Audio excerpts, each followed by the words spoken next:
really breaks my heart. Cause we've been lied to, misled for years, calling out to the Most High on this trail of tears.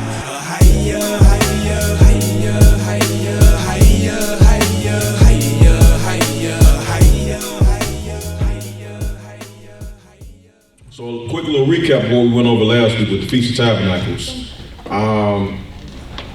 We went over Leviticus 23. We're going to go over that, read over that again, because some people weren't able to make it last week. Excuse me. But what else did we go over last week that was key when it comes down to Tabernacles? Anybody remember? It was something key about that we went into with Solomon.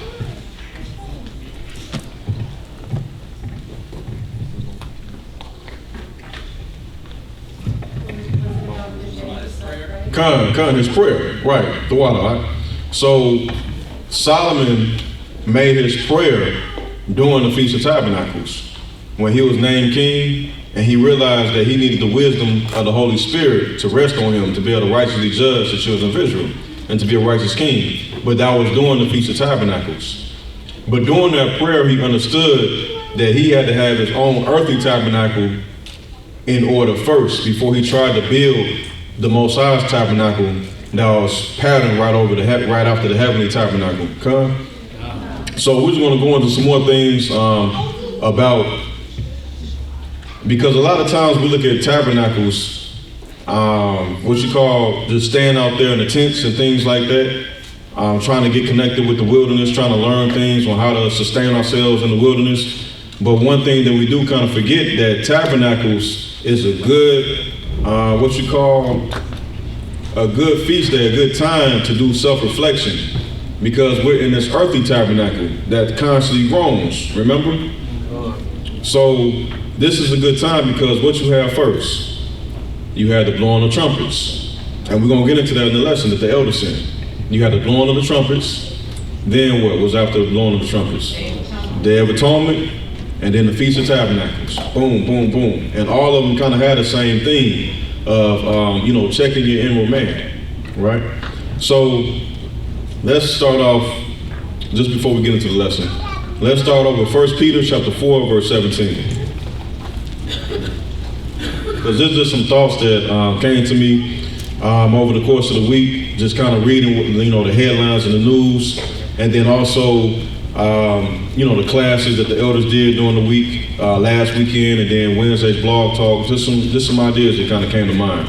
And just also observing our people, how we move and how we operate, and the things that we need to be prepared for. So let's get 1 Peter chapter 4, verse 17.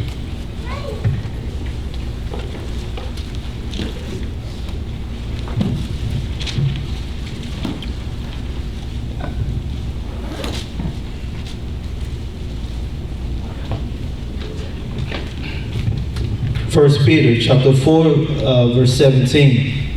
For the time is come that judgment must begin at the house of the Most High. Right. Remember Paul, granted this is Peter, remember Paul said what? That it's high time to wake out of sleep. So Peter's saying, for the time has come that judgment must begin at the house of the Most High. Go ahead. And if it first begin at us, what shall the end be of them that obey not the gospel of the Most High? Right. So that's just something we always got to keep in mind, that the judgment will always start with us, with the house of Israel, and even much more those who've been called into the gospel, right? Because last night I was reading through Matthew, and I had a brother say this scripture all the time in street preaching, Matthew 5 and 13 and on down, about how you're the salt of the earth and you're the light, so let your light so shine. And I was thinking, like, usually I'll spin it in a way where that's all of Israel.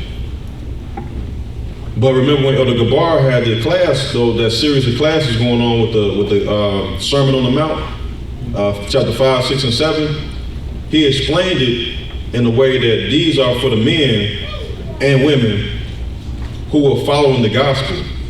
This is what you need to prepare your minds for and your spirits for if you're going to continue in this walk in the gospel. So really, the light, the salt of the earth, is those who've been called into the gospel and continue their walk. Everybody understand that? So if you've been called into this, into the true gospel, you have even more responsibility because you're the salt of the earth.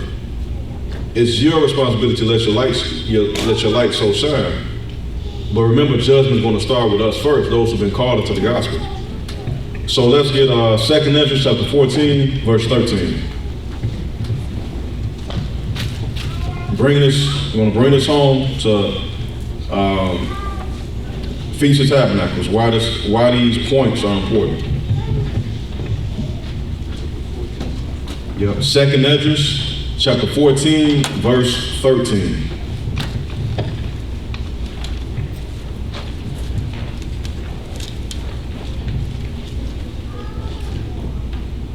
Second Ezra chapter 14, verse 13. Now therefore set thine house in order, and reprove thy people. Right, so this is the Most High through the angel Uriel speaking to Ezra. It says, now therefore set thine house in order, and reprove thy people. Go ahead. Comfort such as them be in trouble, and now renounce corruption. So that's one of the chief things we have to start doing, is setting our house in order. But what happens when you're in Babylon? When you get told otherwise, to value other things? Because how do we set our house in order? Because leaving the Babylon, you got all type of avenues on how to set your house in order and what that even means. But Elder Lloyd brought up a scripture on Wednesday that was just so crystal clear. I was like, wow, this is profound. But remember, it's always the simplicity that's in Christ. It be just basic. And remember, Elder Ricard, he kept saying the same phrase, the common sense of the scriptures, the common sense wisdom of the scriptures. Because if you just observe our people, how we operate and how we move, we miss a lot of common sense if you think about it. And if you read through Proverbs and Sirach, it's just a lot of common sense wisdom that will keep us out of harm's way. There's no reason why the law, statutes, and commandments will extend our life. It's very practical. It'll keep us out of harm's way. We'll be able to discern things. So let's get where we at? Matthew 7 and 24.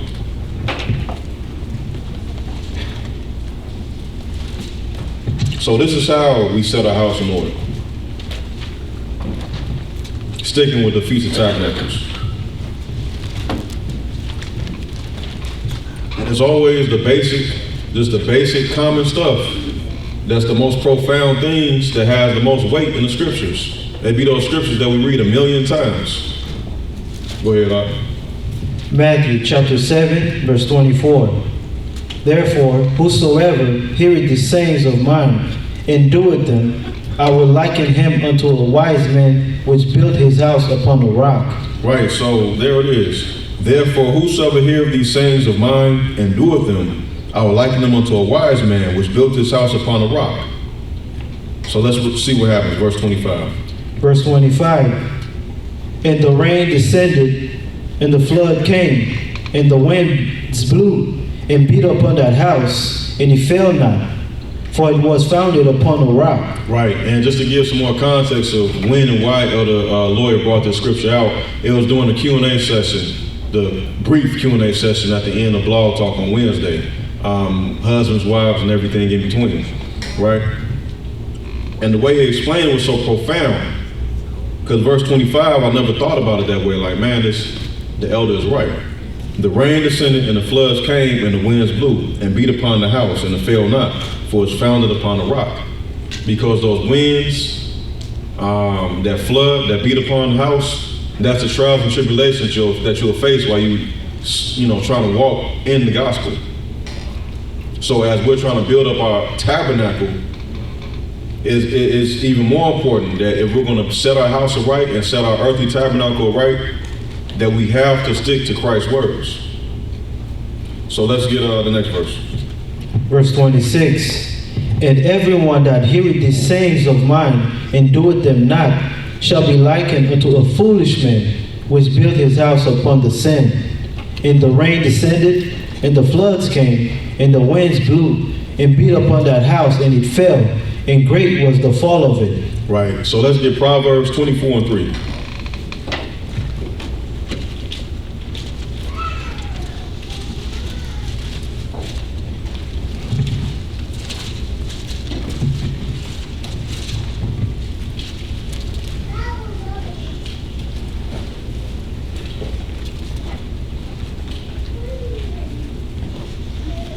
Proverbs chapter 24, verse 3. Through wisdom is an house builded, So it says, through wisdom is in house building. and by understanding it is established. So by understanding, it is established. So we might ask ourselves, what kind of wisdom? Is it the wisdom of the world that comes to naught? Right? Or is it the wisdom that's within these scriptures? And is it the wisdom, because key word, think about it too, like this is Proverbs, Solomon, that's so-called the Old Testament.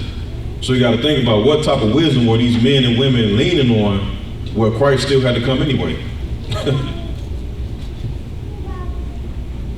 So that's why Christ had to come, to give a new understanding of the law, the spiritual understanding of the law, a new form of wisdom, not that earthly wisdom, right? Let's get Isaiah 29 and 13 to show you what I mean. Because there's a certain type of wisdom that our people were trained to rely on.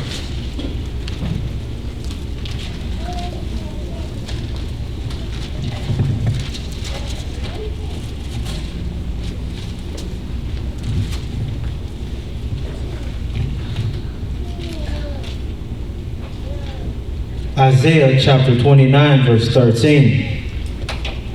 Wherefore the Most High said, for as much as these people draw near me with their mouth. So these people, talking about us, draw near the Most High with our mouth. Go ahead. And with their lips they'll honor me. Right, so with empty words, we honor the Most High. With empty words, we making a covenant with the Most High.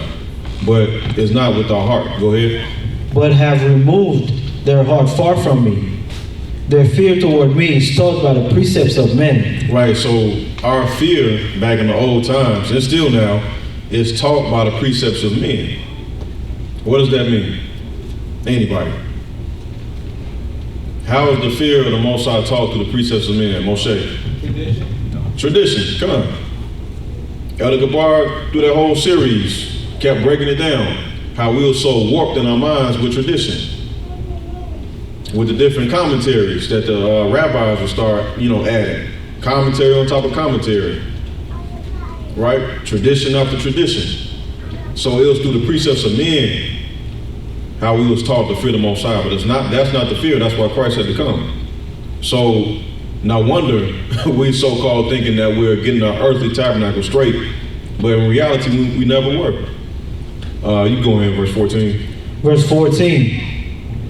Therefore, behold, I will proceed to do a marvelous work among this people, even a marvelous work and a wonder, for the wisdom of the wise men shall perish, and the understanding of their prudent men shall be hid. Woe unto them that seek deep and hide their counsel from the Most High. Right, woe unto them that seek deep to hide their counsel from the Most High. Go ahead. And their works are in the dark, and they say, who seeth us, and who knoweth us? Right. So that's the one of the main stumbling blocks for our people, because our leaders, this is their MO. This is how they keep us in their web, right? In their web of control. Operating with a wicked spirit, and Peter talks about it. In last days, know that false teachers will come, and our people will have itching ears, right? So these are type of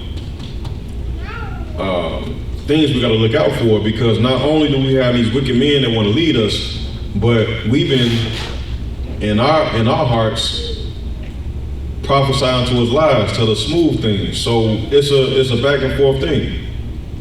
It's a happy marriage between the wicked leaders and Israel. So let's get Proverbs 27 and 7.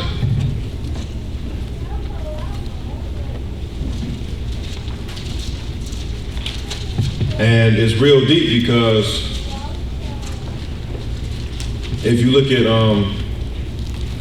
that one class again, living in uncertain times, I brought this up, was on atonement, I can't remember. But it's no wonder why the whole earth is in confusion.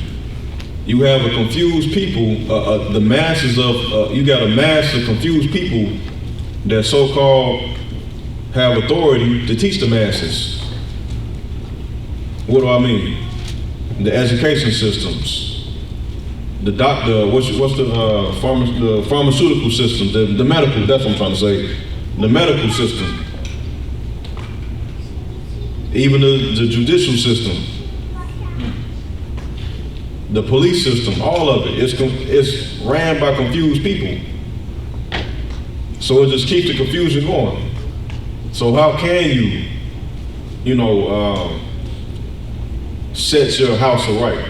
How can you restore your house when you're in a ball of confusion?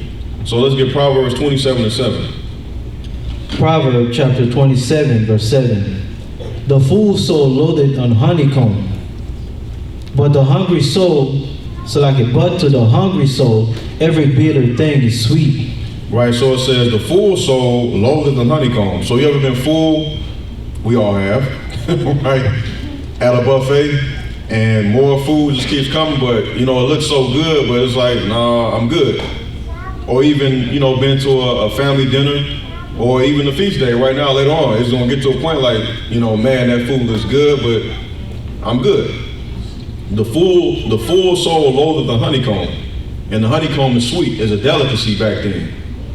But to the hungry soul, every bitter thing is sweet. So what does that mean? When you're hungry, or when you're in a poor, destitute state, you get so desperate that you're willing to just grab anything. Now, I was watching the news. Now, I'm bringing it back to our people, right? And you might know where I'm about to go with this once when I say this point. I'm watching the news last night. Sidebar on the news. If you ever noticed, one of the tricks that the news does, if the topic is Latino people or Latino neighborhood, the correspondent reporter on the field is going to be a Latino person. You ever notice that? Or if it's some black issue, is a black person reporting on the issue. Like, where does this black guy come from? I ain't never seen this black guy before, but they pull him out of nowhere to report on this issue, right? So that's what happened last night. And his brother, loosely called brother, he was on there and he looked the prototype. What I mean by the prototype? That integrated American prototype, right? And everything about him just everything, I was trying to say scream. Everything about him screamed just America, that American vision of what we're supposed to look like. And if you watch the news, it's real, you can learn a lot by watching the news. Why do I say that? Because, and I'm about to bring it home. Do you all know what actors say the hardest accent to learn is? It's the English, it's not just English, but it's the American English accent. So do you know what the true American accent is? No. He said British, but what the true American accent is what you hear on the news. That's the true American accent. If you ever notice, like, everybody on the news, whatever part of the country, they sound the same. That's the true American accent. You ever notice on the news they say Iran or however they say it? I'm getting to a point. Because that brother, who was probably from somewhere else, got transformed into that.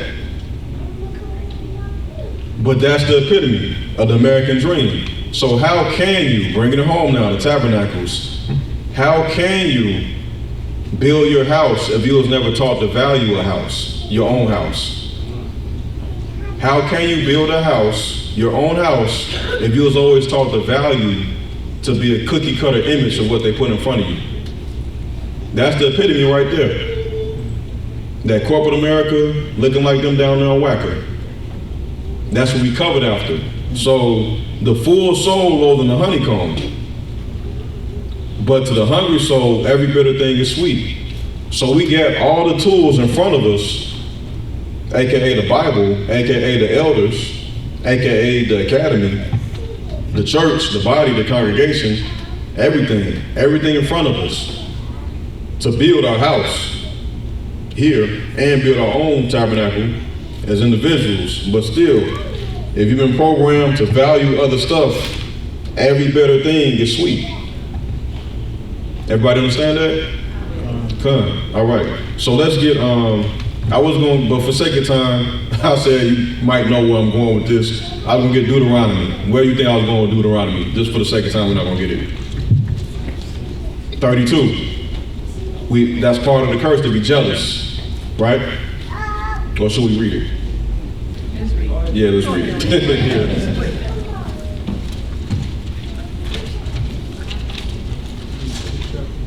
Because that brother, believe it or not, the old me, meaning a week ago, would have called him a coon. No. We can't be so quick to call brothers coons or sisters coons, because that's part of the curse. To be jealous, that's part of the curse. That's part of the curse, to be jealous and want what's been presented before us. So let's start at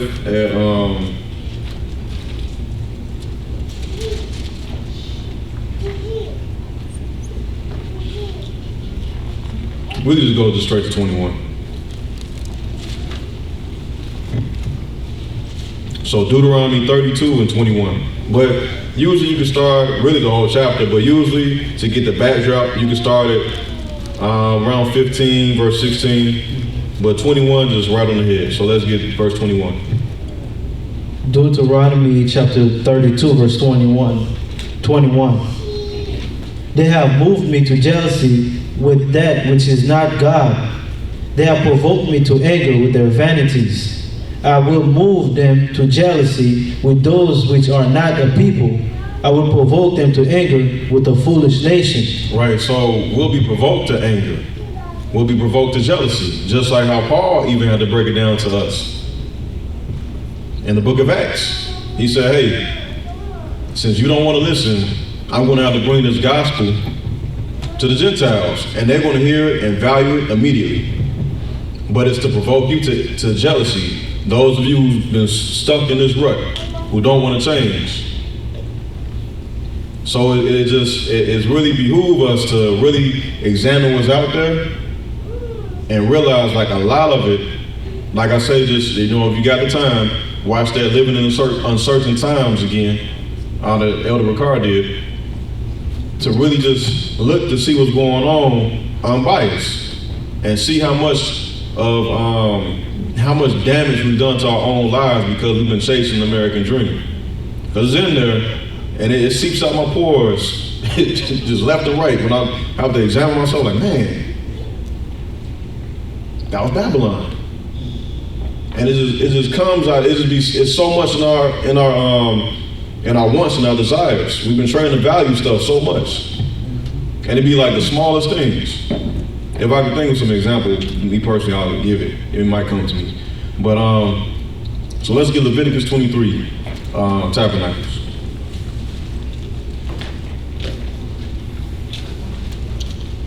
And while we turn the pages, what really struck me with the brother on the news is because we can't just think America just popped out of nowhere, just got placed on the map, and people just decided to just, build this country up out of nowhere. No.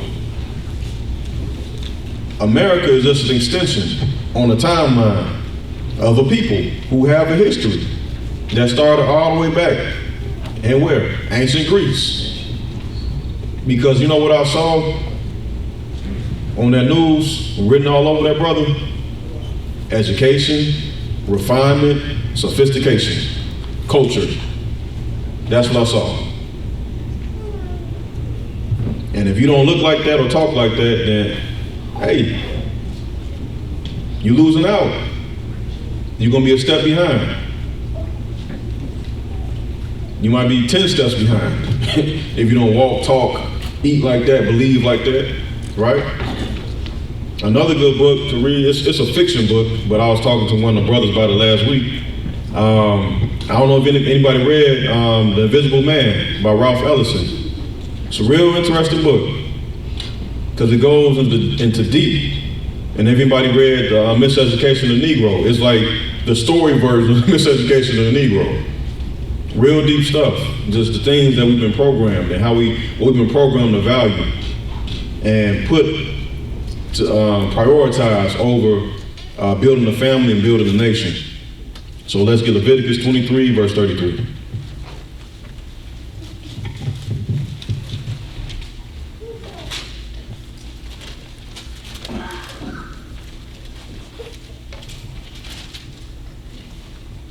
Leviticus chapter 23, verse 33. And the Most High spake unto Moses, saying, Speak unto the children of Israel, saying, The 15th day of this 7th month shall be the Feast of Tabernacles for 7 days unto the Most High. So the 15th day of the 7th month, that was sundown last Saturday. All right, go ahead. On the first day shall be an holy convocation. Ye shall do no servile work therein. Right, so when the sun went down Saturday night, whether you was at your home or out there in the campgrounds with us, that started the first day. That sundown Saturday to sundown Sunday was the first day. And we all know we were supposed to the best of our ability, because I know things just in Babylon, you know, that's just how it is. But to the best of our ability to keep it as a Sabbath and stay away from servile work. Go ahead. Verse 36. 7 days shall ye offer an offering made by fire unto the Most High. On the 8th day shall be an holy convocation unto you, and ye shall offer an offering made by fire unto the Most High. It is a solemn assembly, and ye shall do no servile work therein. Right, so we went over it last week how in the old times, all this week would have been, you know, a large feast, a large gathering. But the first day and the 8th day was the holy convocations. But each day, boom, boom, one after the other, you presenting a sacrifice to the Lord, and you having another gathering and another large feast. Go ahead. Verse 37. These are the feasts of the Most High, which ye shall proclaim to be holy convocations, to offer an offering made by fire unto the Most High, a burnt offering and a meat offering, a sacrifice and drink offerings, everything upon this day, beside the Sabbaths of the Most High, and besides your gifts, and besides all your vows, and beside all your freewill offerings, which ye give unto the Most High. Right, so when we went over this verse last week, that when it says, proclaim to be holy convocations, in verse 38, beside the Sabbaths, and beside your gifts, beside all your vows. So beside all these things that we were already instructed to do by the law, we can't forget the holy convocations, right? And also something real key is just to show the progression of the church, and also just the progression of the people, period. Our people and those who've been called into the gospel. How if it wasn't the Passover, you kind of just glazed over these days. You know what I'm saying? Like, all right, it's the Feast of Tabernacles, and you just observe it. And you just try your best to keep the Sabbath at home. It's the Day of Atonement. You just try to do your best at home. It's the change of season, the new moon. Just try to do it. But now we got a church, and we actually treat these days with the honor they're supposed to be treated. Because before it's just, all right, and you still might end up going out shopping. I've done it. I remember when I was first getting into the truth, like, yeah, okay, it's the Feast of Tabernacles. Let me just try to remember that, read the story about it, and try not to watch TV. You know, this is the best whatever you can do. But now we got a body, we got a church, so just do your best not to forsake the assembly, because you never know. There was a time where, you know, we were in ignorance, where we didn't even know about these days. Or when we might have known about them, but didn't give them the honor that they deserve. Next verse, Verse 39. Also in the 15th day of the 7th month, when ye have gathered in the fruit of the land, ye shall keep a feast unto the Most High 7 days. On the first day shall be a Sabbath, and on the 8th day shall be a Sabbath. And ye shall take you on the first day the boughs of goodly trees, branches of palm trees, and boughs of stick trees, and willows of the brook, and ye shall receive before the Most High your power 7 days. Right, because these, like we went over last week, these were just the natural resources we had at hand to make tents. Because basically this is the Most High giving instructions on how to make a tent. Because for these 7 days, also, if you can, you're supposed to dwell in booths for these 7 days. Well, really 8 days, right?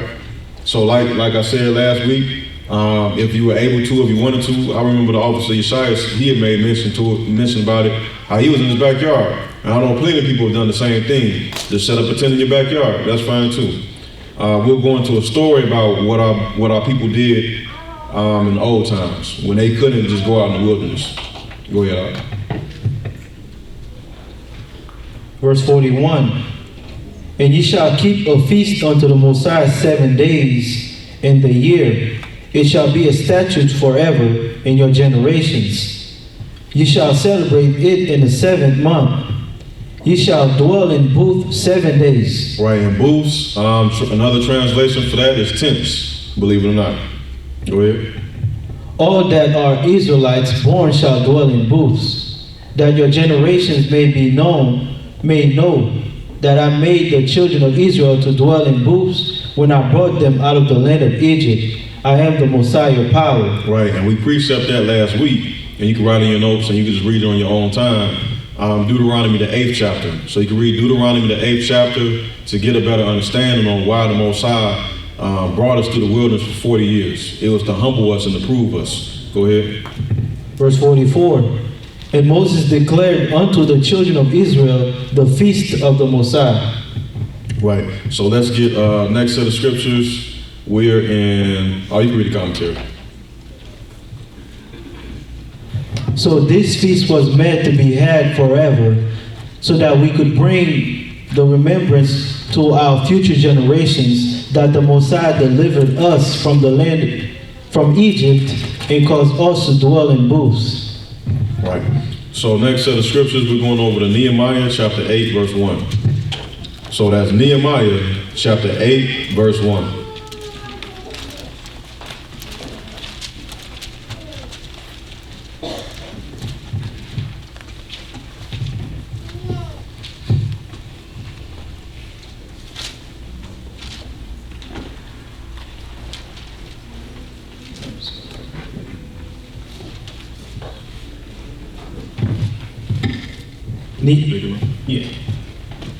Nehemiah chapter 8 verse 1.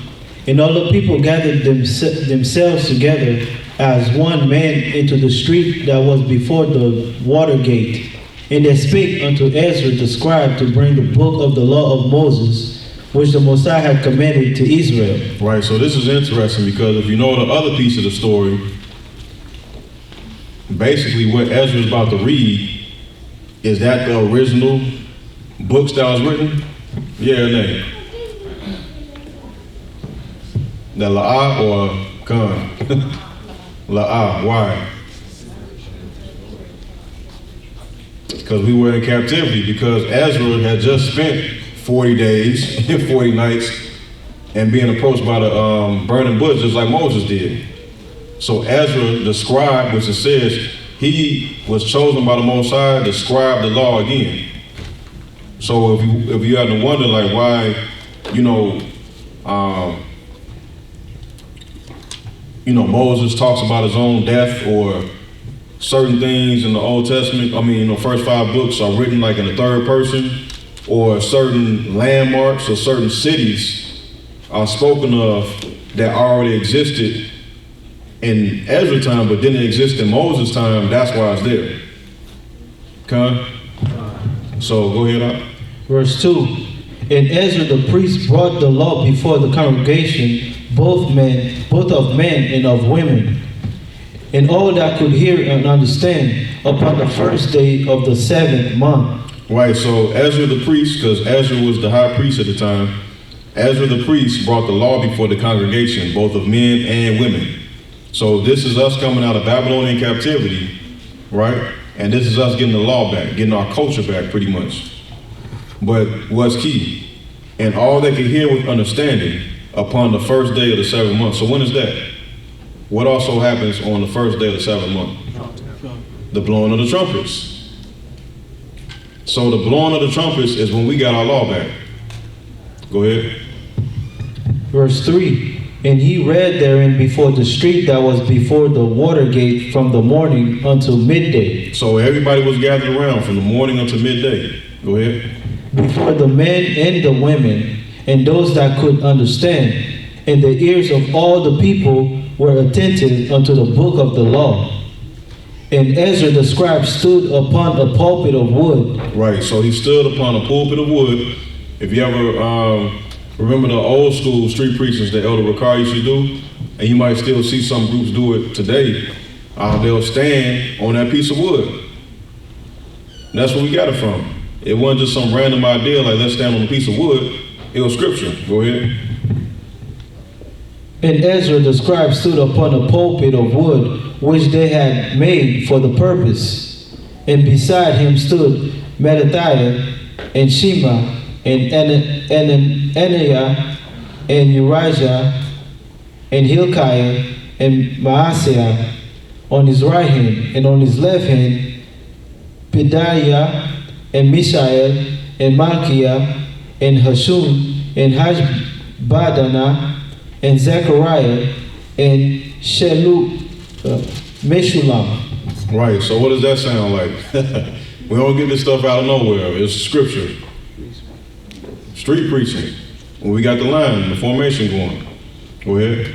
Verse 5. And Ezra opened the book in the sight of all the people, for he was above all the people, and when he opened it, all the people stood up. Right, so he was above all the people, obviously because he's standing on top of the wood. Go ahead. And Ezra blessed the Most High, the great power. And all the people answered, Amen, Amen, with lifting up their hands, and they bowed their heads and worshipped the Most High with their faces to the ground. Also, Yeshua and Bani and Sherebiah, Jamin, Akub, Shabbatiah, and Hodijah, and Maaseiah, Kelita, Azariah, Josabad, Hanan, Peliah, and the Levites caused the people to understand the law, and the people stood in their place. Right, and one key thing too is if you notice some of these names sound familiar. Did any of these names stand out? Two names. Azariah and who else? Zechariah. These men was locked in and it's like you'd be thinking like these were just separate people who didn't have anything to do with each other. And mind you, this is the book of Nehemiah that's being read right now. So that was always pretty cool to me. Go ahead. Verse 8. So they read in the book and the law of the Mosiah distinctly, and gave the sense, and caused them to understand the reading. And Nehemiah, which is the Tishrata, the Tishartha, we went over this before. I think it was Purim. Tishartha just means he was the governor. So Ezra was the priest and Nehemiah was the governor of Israel. Because remember, they're still under Babylonian rule. They're pretty much a province of Babylon. But they just gave, Babylon gave them the power, just like Rome gave our people the power, to rule our own land. Go ahead. And Ezra the priest, the scribe, and the Levites that taught the people, saying unto all the people, this day is holy unto the Messiah of power. Mourn not, nor weep, for all the people wept when they heard the words of the law. Right, so once again, to the attentive ears, why is this day holy? Because it's the blowing of trumpets, right? That was an attentive ear, trick question, right?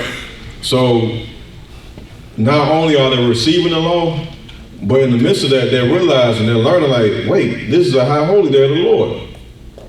So not only are we getting our law back, but also this is blowing of the trumpets. They're finding out this thing. So this caused them to be overwhelmed, right? Falling to their faces, crying, weeping.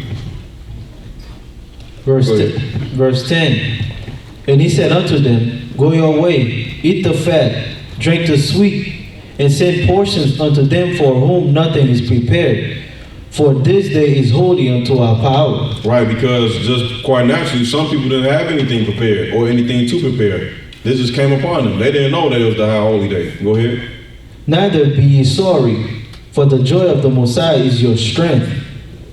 So the Levite stilled all the people, saying, hold your peace, for the day is holy, neither be ye grieved.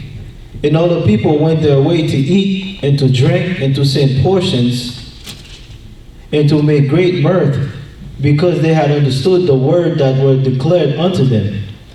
And on the second day were gathered together the chief of the fathers of all the people. Right, so the second day of the 7th month, now you got the chief people, the chief men gathered together, and they're continuing going through the law. Go ahead. The priests and the Levites, unto Ezra the scribe, even to understand the words of the law. And they found written in the law which the Mosiah had commanded by Moses, that the children of Israel should dwell in booths in the feast of the 7th month. Right, so now as the chief men are searching through the law, searching through the scriptures, seeing what else there is for them to do to instruct the people, they see that also the Feast of Tabernacles is coming up. Go ahead. Verse 15. And that they should publish and proclaim in all their cities. Also, another hidden gem of wisdom is when they found out that it was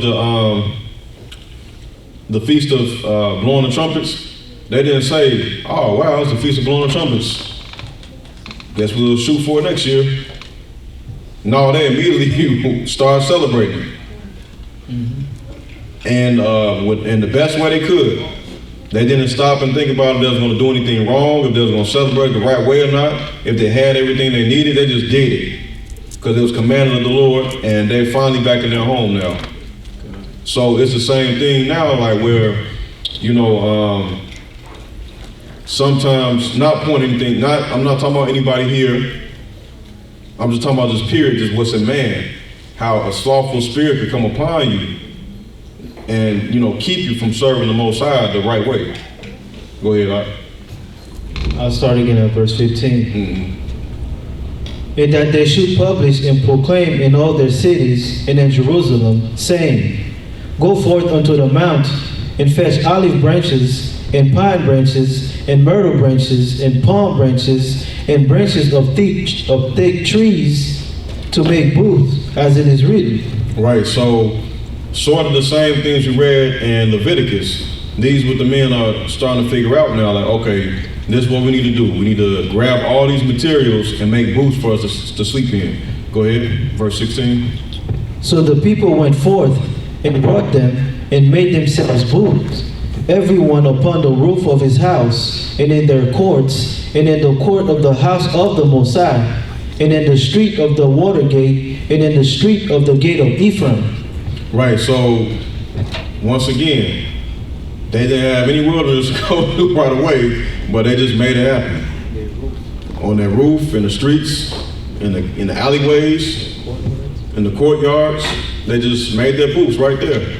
So it's the same thing for us, like, that's lawful. Just go ahead and just pitch the tent in your backyard, right?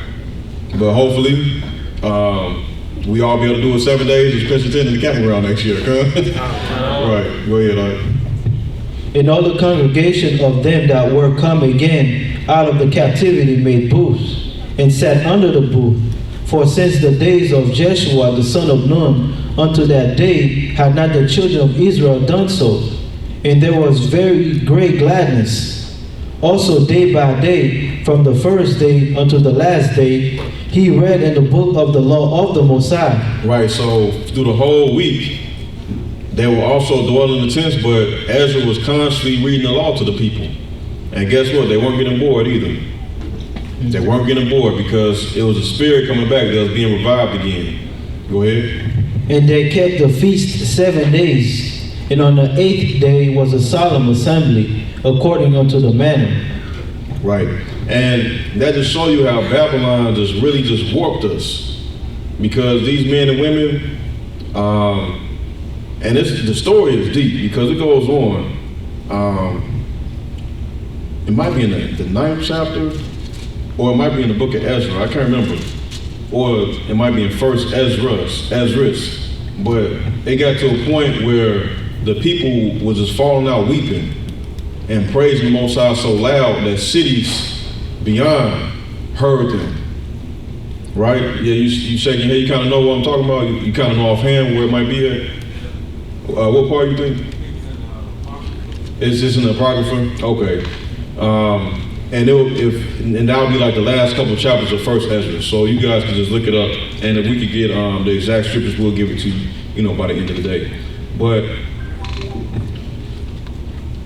our people was coming out of captivity, coming back to their own land, was able to rebuild their temple, everything. And we read the story a couple weeks ago about how Nehemiah, they was having to fight off.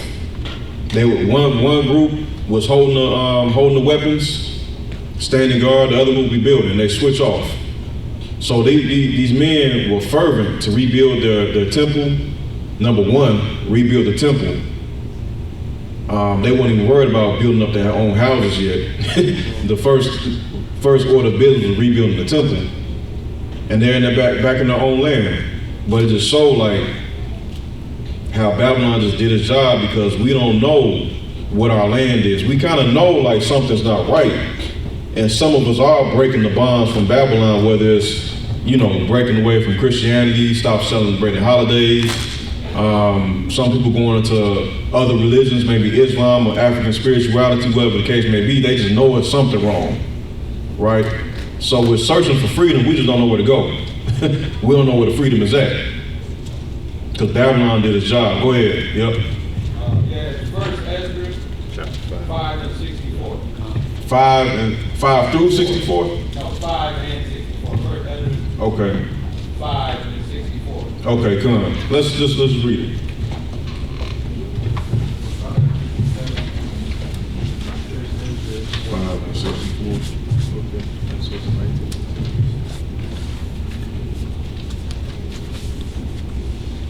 Right, yeah, come on, yeah. You can start at verse. We're at 2nd Ezra, chapter 5, verse 64. First Ezra, sorry. First Ezra, 5 and 64. And Tawada 64. Oh, would you see something different, brother? 64. Let's start at 60. Okay. This is good. This is the whole thing. We're gonna start at verse 60. Because we gotta read these stories. We have to. Because otherwise we wouldn't even know none of this happened in our history. And this is like Brother Yaakobah, you know what I'm saying, will always try to give us a charge like, hey, praise the Lord. And these people, our people knew and had a reason to praise the Lord. They had a reason. But Babylon done warped us. We got TV to go back to. Not talking about anybody in here. I'm just being real. Just our people, period. We got TV, we got the cares of the world. We got our careers. We got the neighborhood we got our eyes set on to move to. The college, we want to go to and attend. We've been doing the research on, the next move to make something happen. All this stuff. And that's what blocks us. But when you see it verbatim right here, like our people did, man, it's a beautiful thing. Go ahead, First Ezra, chapter 5, verse starting at 60. Singing songs of thanksgiving and praising the Most High, according as David, the king of Israel, had ordained. Right, because David, believe it or not, went through a whole elaborate ordeal on how to set up the ministry of song. do we all know that? We could look in, is it 1 King or 2 Samuel? I think it's 2 Samuel. And in Chronicles. We're going to find it. How David went through this whole elaborate ordeal to set up the ministry of Levites, holy men, to play the instruments and to sing the songs. Chronicles, yep. Go ahead, Verse 61.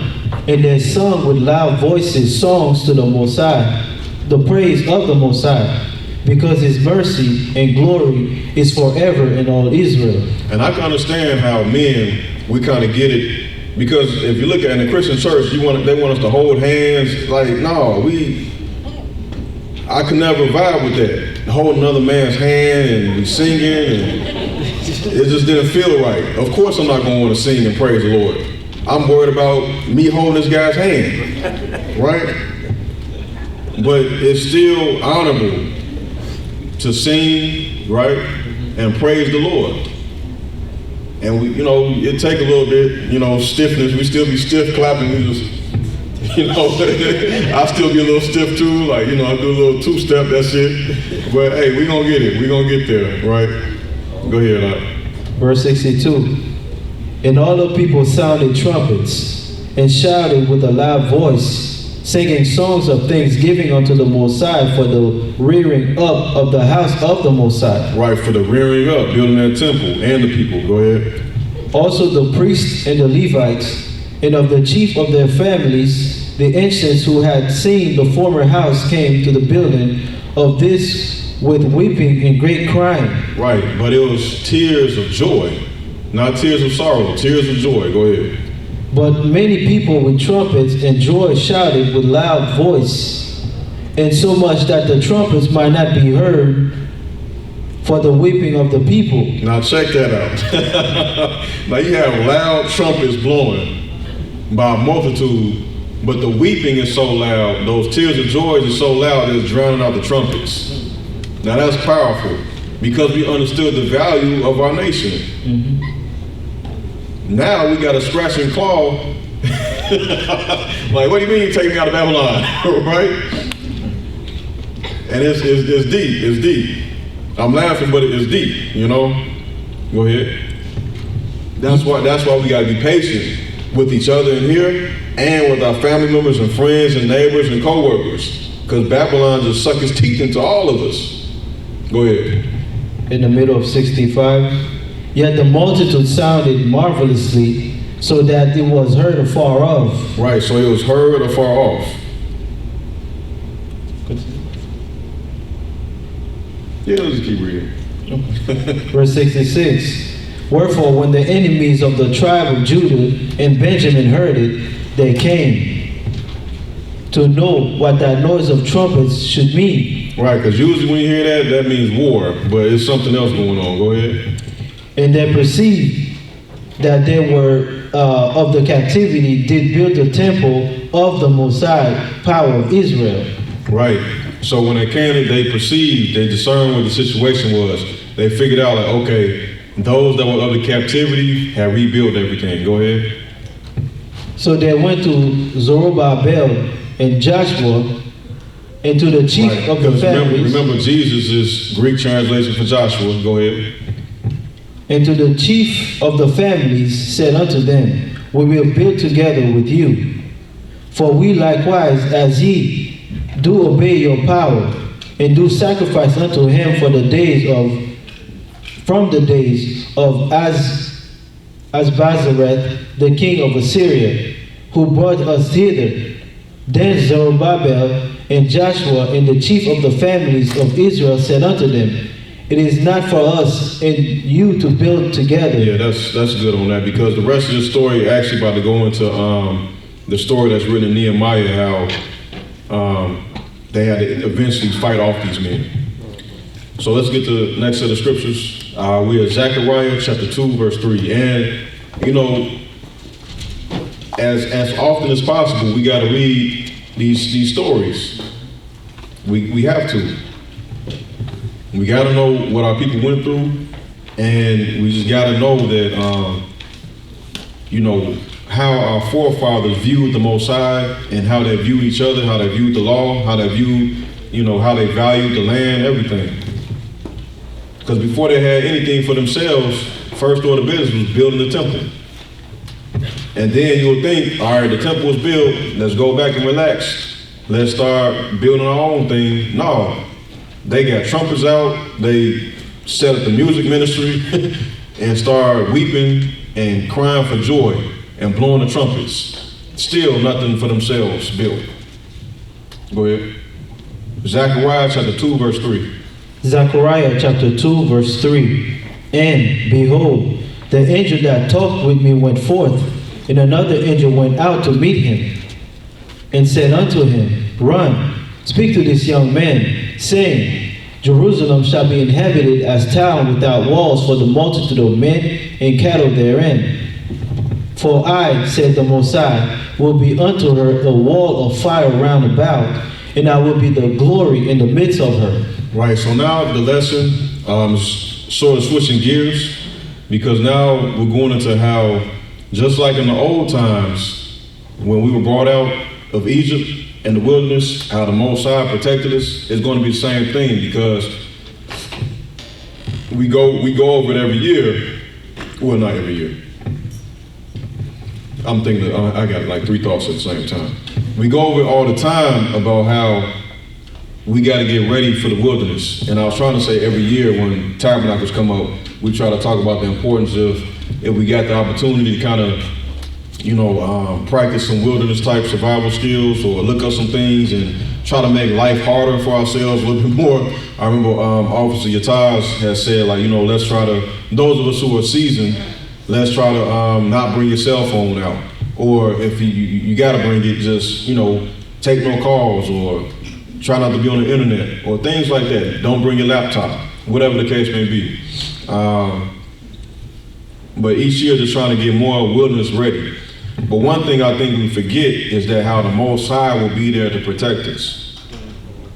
Because I'm gonna tell you, that last night, Sunday, if you don't remember, Sunday, me and my family stayed, and where is he at? He on the break now. Oh, okay, Brother Kanat, Brother Steve, his family stayed. We was all on the same lot.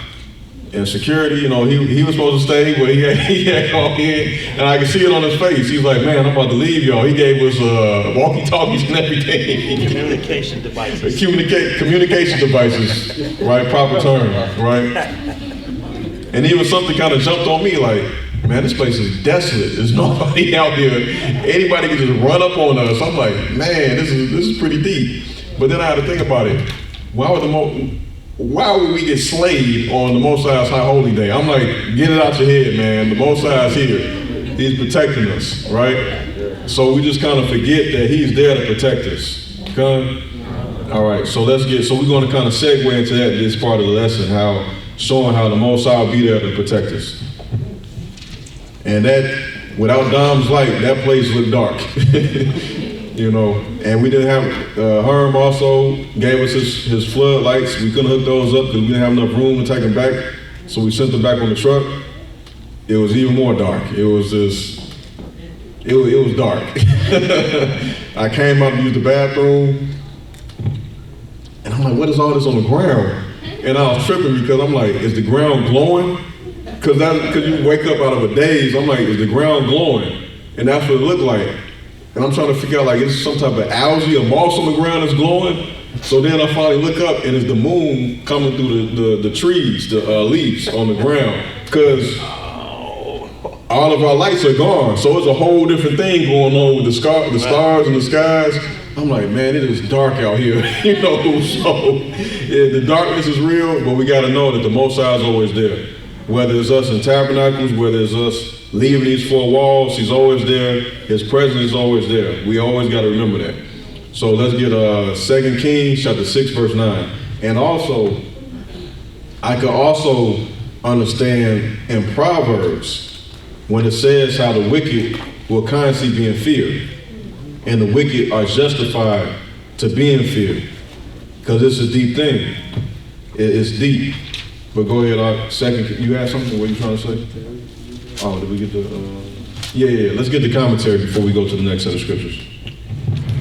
We will be protected by fire round about us, and will be at rest with lots of cattle.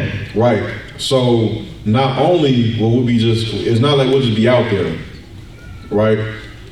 We'll be out there with substance. So go ahead, 2 Kings chapter 6, verse 9. And we're going to have so much substance, we're going to get into it later on in Ezekiel towards the end of the lesson. But we're going to have enough, trust me. 2 Kings chapter 6, verse 9. 2 Kings chapter 6, verse 9. And the men of the Most High sent unto the king of Israel, saying, Beware that thou pass not such a place, for thither the Assyrians are come down.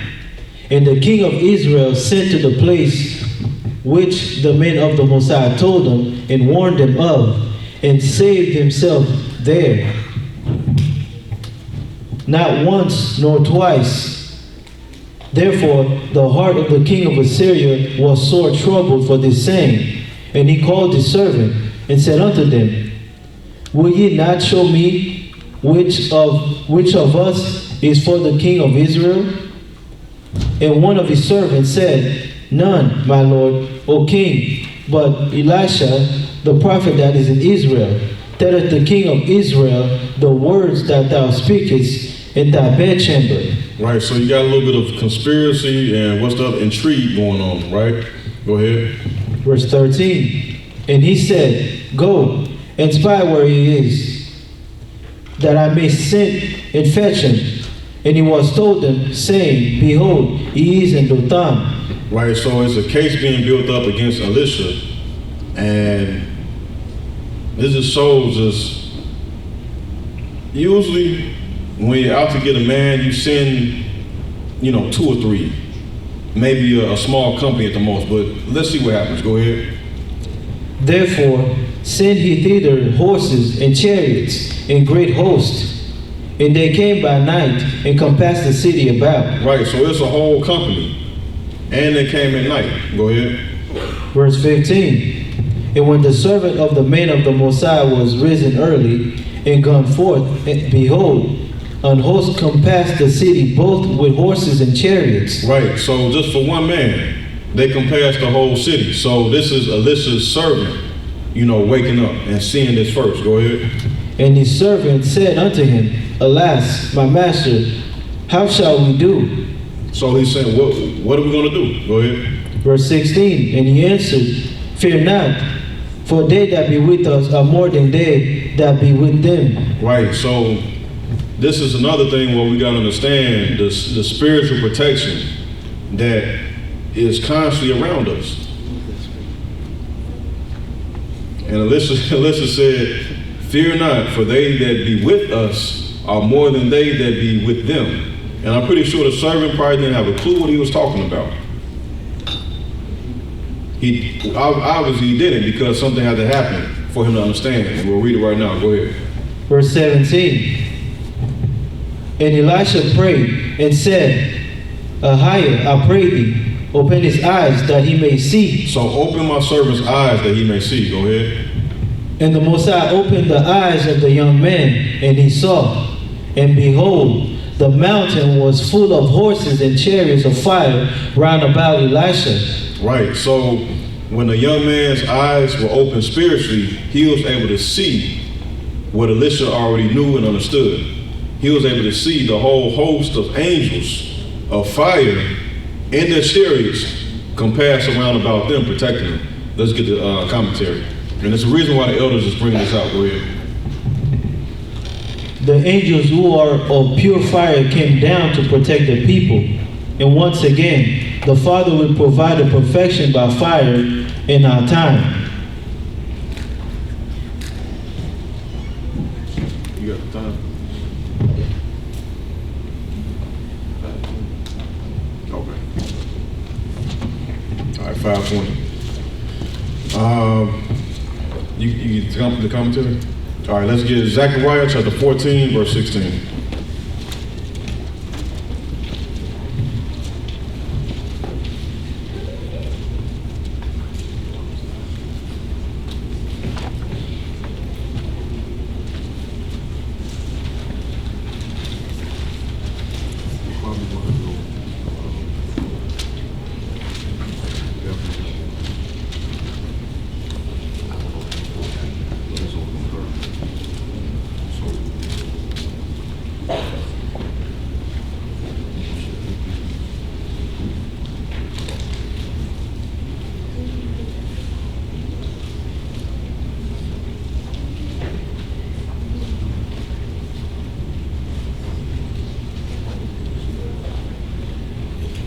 All right, go ahead.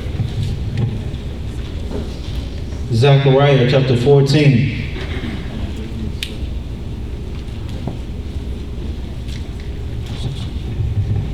We'll start at verse 16.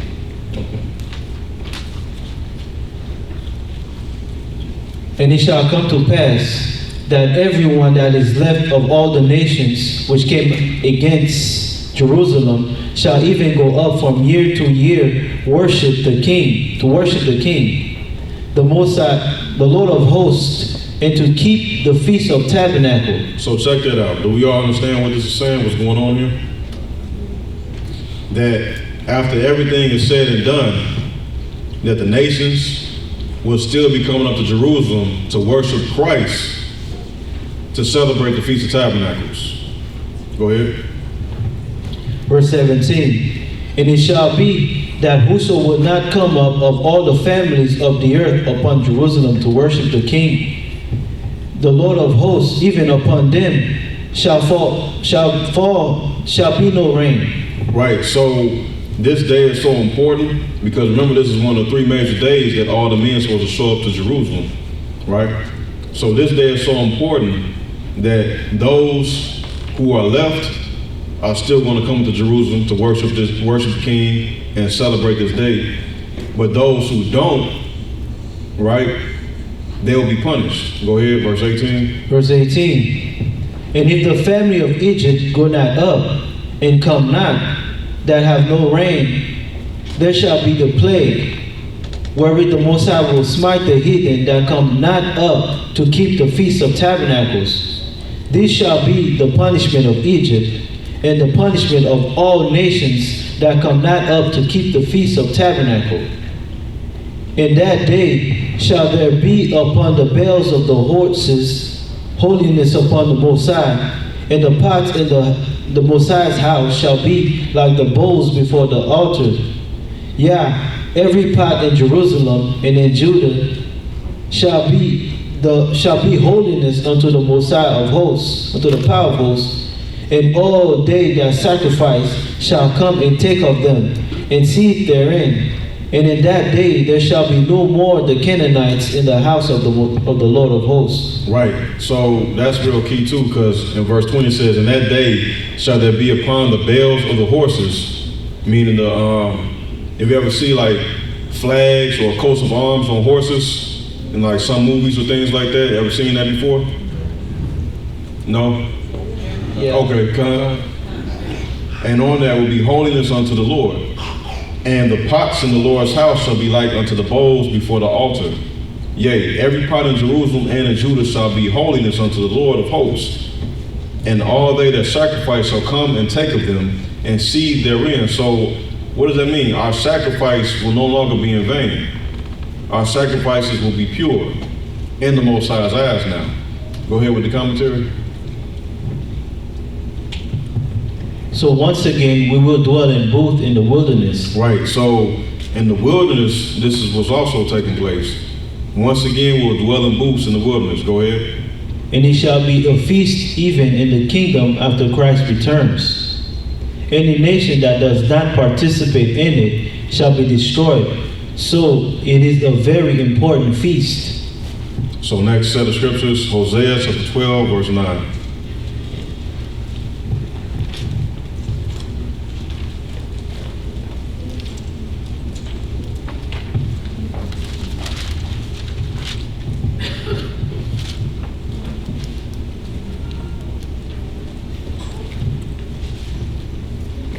Hosea chapter 12 verse 9.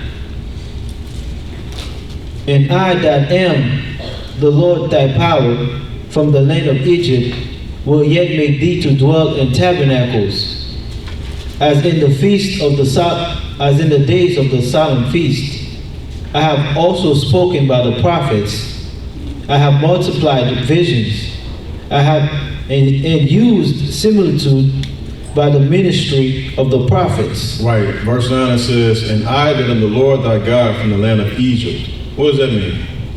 Why is he saying it that way, from the land of Egypt? Because that could kind of go over our heads. What'd you say, Art? Right, because when we came out of Egypt, that's when we became a nation. I'm just gonna get a precept real quick. Deuteronomy 6 and 23. And it says, well, I'll start at 21.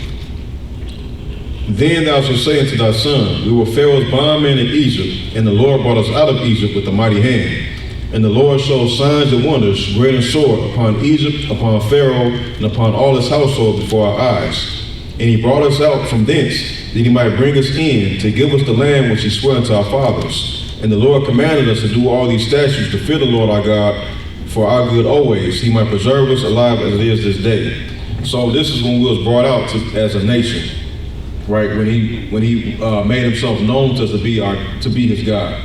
So next set of scriptures, Isaiah chapter 60, verse 19.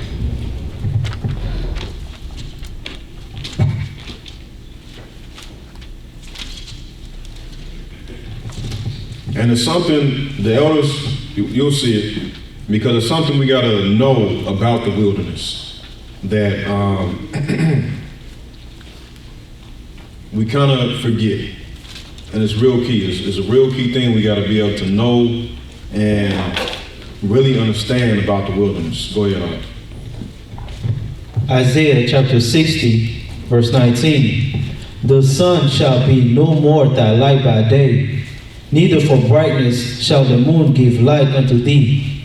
But the Most High shall be unto thee an everlasting light, and thy power thy glory. The sun shall no more go down, neither shall thy moon withdraw itself, for the Most High shall be thine everlasting light, and the days of thy mourning shall be ended. All right, because you got to remember that Christ was that original light, and there was a light created before the sun. So really the sun and all the other heavenly luminaries was created to minister unto us while we're on earth. But when New Jerusalem comes, there's going to be no need for that, because the light that we need, that we always needed from the beginning, will be there dwelling among us. Let's get the commentary. After the Most High causes us to dwell in the wilderness, there will come a time of rest for our people, which shall go on forever. We shall have Christ for light, and death shall no longer exist for us. Right, so the wilderness, I know it gets a bad rep, right? Doom and gloom, what are we gonna do? You know, all the stuff we gotta try to learn how to do. You know, it's always this doom and gloom thing about the wilderness. But really the wilderness signifies our freedom, right? The wilderness signifies us being able to be away from the world, from the presence of the world now. Because I know by Monday afternoon, I was like, okay. I don't have to worry about if we got enough food anymore. You know what I'm saying? I don't have to worry about what we're gonna do with the rain coming down. You know, all this other crazy stuff. I'm like, okay, this is what it's about. I don't have to worry about, you know, all this other stuff that I usually have to worry about at home, because I'm just here, sitting down in front of this fire with Brother Steve and my family. You know what I'm saying? It was a very peaceful thing, right? And the sisters stayed for a little bit too. Can't forget y'all, Sister Malaka and Sister Kanaf. But it was a peaceful thing. And the cares of the world were starting to melt away. One by one, they started to melt away. So this is also, we got to realize what the wilderness signifies for us. So let's get Isaiah chapter 11, verse 11. And it's real deep, because the cares of this world, we will say that with the utmost intentions of being sincere, that we don't want to be dealing with the cares of the world. But the cares of the world have its clinches on us so much that we don't know how to operate without the cares of the world. We don't know how to operate without the next problem to solve. Case in point is Monday morning / Monday afternoon, and me and my wife still trying to find something to do. I'm like, wait a minute, let's just sit down. We got a few hours till we gotta leave. This ain't a hotel where they're gonna show up and just, all right, your key don't stop working no more. You know what I'm saying? Like, it's a campground. We can take our time. We can sit down and relax and enjoy our time out here. So that's one thing we're gonna have to try to push for next year. Not like we're just going on a vacation, right? because we still got to do the works of the Most High to make sure things are set up, but making sure that we leave all those burdens behind and don't bring that into the so-called wilderness with us. Because, hey, that's the time for us to really be out there, be with the Most High, and remember that, hey, this is what it's about right now. Not your laptop, not your email, not your status updates, none of that stuff. This is what it's about. Because all that stuff is going to weigh you down. So we at Isaiah 11 and 11. Isaiah chapter 11, verse 11. And it shall come to pass in that day that the Most High shall set his hand again the second time to recover the remnant of his people, which shall be left from Assyria, and from Egypt, and from Pathros, and from Cush, and from Elam, and from Shinar, and from Hamath, and from the isles of the sea. So these are some of the primary areas, other than what we usually teach in the Western Hemisphere, that our people are still there. Right? Go ahead. Verse 12. And he shall set up an ensign for the nations, and shall assemble the outcasts of Israel, and gather together the dispersed of Judah from the four corners of the earth. The envy also of Ephraim shall depart, and the adversaries of Judah shall be cut off. Ephraim shall not envy Judah, and Judah shall not vex Ephraim. Right, and that curse, we talked about it a lot among the brothers, that we started to see that curse really starting to melt away. Because I remember we was out in Humble Park a few years ago, doing some street preaching, maybe like 2016, maybe, the summer of 2016, and it was on the 4th of July. But we out there, hey, you know, it was whatever, we out here doing the work of the Most High. But I know a lot of us that's at least over 30 wouldn't even step foot on in Humble Park 10 years ago. You know what I'm saying? And for anybody who don't know, Humble Park, you know, we got people from Wisconsin and things like that. Humble Park is an area that's on the west side, kind of flirting with the north side, that's predominantly Ephraim, right? And we also know in Chicago, like where I live, right, where I live right now, we ain't go over there. I went over there one time in my life, and that was it, right? Because I had an altercation over there in South Chicago. I'm like, nah, I'm cool. I'm from west of Halsted. I know what goes on over there, not over here. Like, all right, this y'all neighborhood. Okay, you're talking about Issachar, right? And then you got Little Village, right? Then Little Mexico, that little pocket in Blue Island. Then you got Pilsen. All these different areas where the curses were fulfilled, especially in Chicago, because while Chicago is one of the most segregated, if not the most segregated city in America. So you can really see the vex between Ephraim, all the northern tribes, and Judah. But now it's like, it's a whole different vibe. You'll be in line with an Issachar brother or a Zebulon brother, because believe it or not, a lot of Zebulon is in Chicago on the north side, right? Or Ephraim brothers, it's all love. You nod, they nod. They start a conversation with you like, oh, okay, you know? So that it's melted away. Go ahead, Verse 14. But they shall fly upon the shoulders of the Philistines toward the west. They shall spoil them of the east together. They shall lay their hand upon Edom and Moab, and the children of Ammon shall obey them. And real quick, just a quick history lesson. Does anybody know like why that whole jealousy kind of started? And nobody who's been in the academy 18 times answered, right? Anybody newer can answer that question. Like where that jealousy kind of started, how it started between the northern and southern kingdoms. Rise, you got an idea? Mr. Kellogg? It's okay. Any other history guys that might got an idea? I'm definitely gonna ask you out. No, you are not allowed to raise your hand. Brother Gabar, no. You or Yashar, not allowed to raise your hands.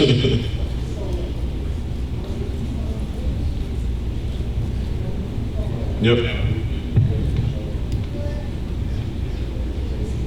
Yeah, you, sister, So Jay. it wasn't because of Esau and Jacob, was it? No. I'm way off here, right? Brother McCall, I wanted to ask you why, because I know you're an undercover history guy. Was it because when they were split, when Ephraim was given the position over one tribe, it's kind of like the same position that Judah had over the other? But So one was exactly. But remember, the brother said was it because Ephraim was given the same sort of position that Judah had in the southern kingdom, in a sense. But Ephraim sort of usurped that position because they created a situation where the people in the north didn't have to go down and pay the taxes or worship and bring the sacrifices. They said, hey, y'all do it up here. And they set up their own priesthood, their own thing. And they ended up making their own golden calves and started going off. So that's where it started going off, right, with Jeroboam, right?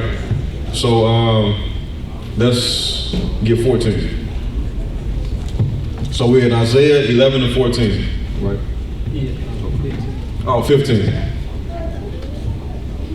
Verse 15. And the Most High shall utterly destroy the tongue of the Egyptian sea, and with his mighty wind shall he shake his hand over the river, and shall smite it in the 7 streams, and make men go over dry shod. Right, so it says, and the Lord shall utterly destroy the tongue of the Egyptian sea, and with his mighty wind shall he shake his hand over the river, and shall smite it in 7 streams, and make men go over dry shod. Go ahead. And there shall be an highway for the remnant of his people, which shall be left from Assyria, like as it was to Israel in the day that he came up out of the land of Egypt. Right, so let's get the commentary to see like why those last 2 scriptures, 15 and 16, is so important, dealing with us when we'll be in the wilderness. Go ahead, The Father's hands or arm is Christ. We were recovered the first time by being physically led out of Egypt, and we will once again go through the same journey. So that same pathway we went through when we left Egypt the first time will be the same path we go through again, over dry land. Go ahead. There shall be a highway through Egypt, through which we shall pass, and also through the Red Sea. We will be in tents once again. And I remember back like in 2012, 2013, Elder Ramar and Blog Talk Radio and I'm about to say Babylon is falling. Coming out of Babylon, that, and then if anybody here remembers the old school show on Thursdays, what scripture is that? Anybody remember that? Gabar, yep. Remember the segment True Jew News with Elder Zariah?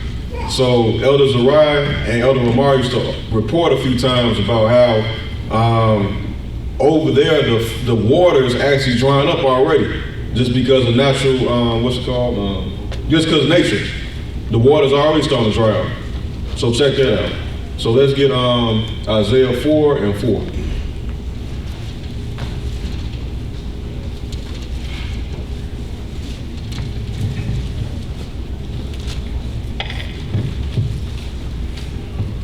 Isaiah chapter 4, verse 4.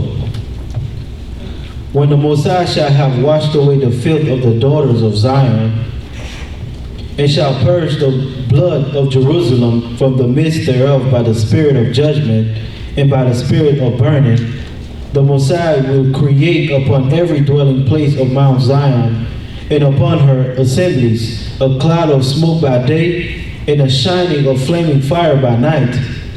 And upon all the glory shall be a defense. Right, so something has to happen first before we get that defense.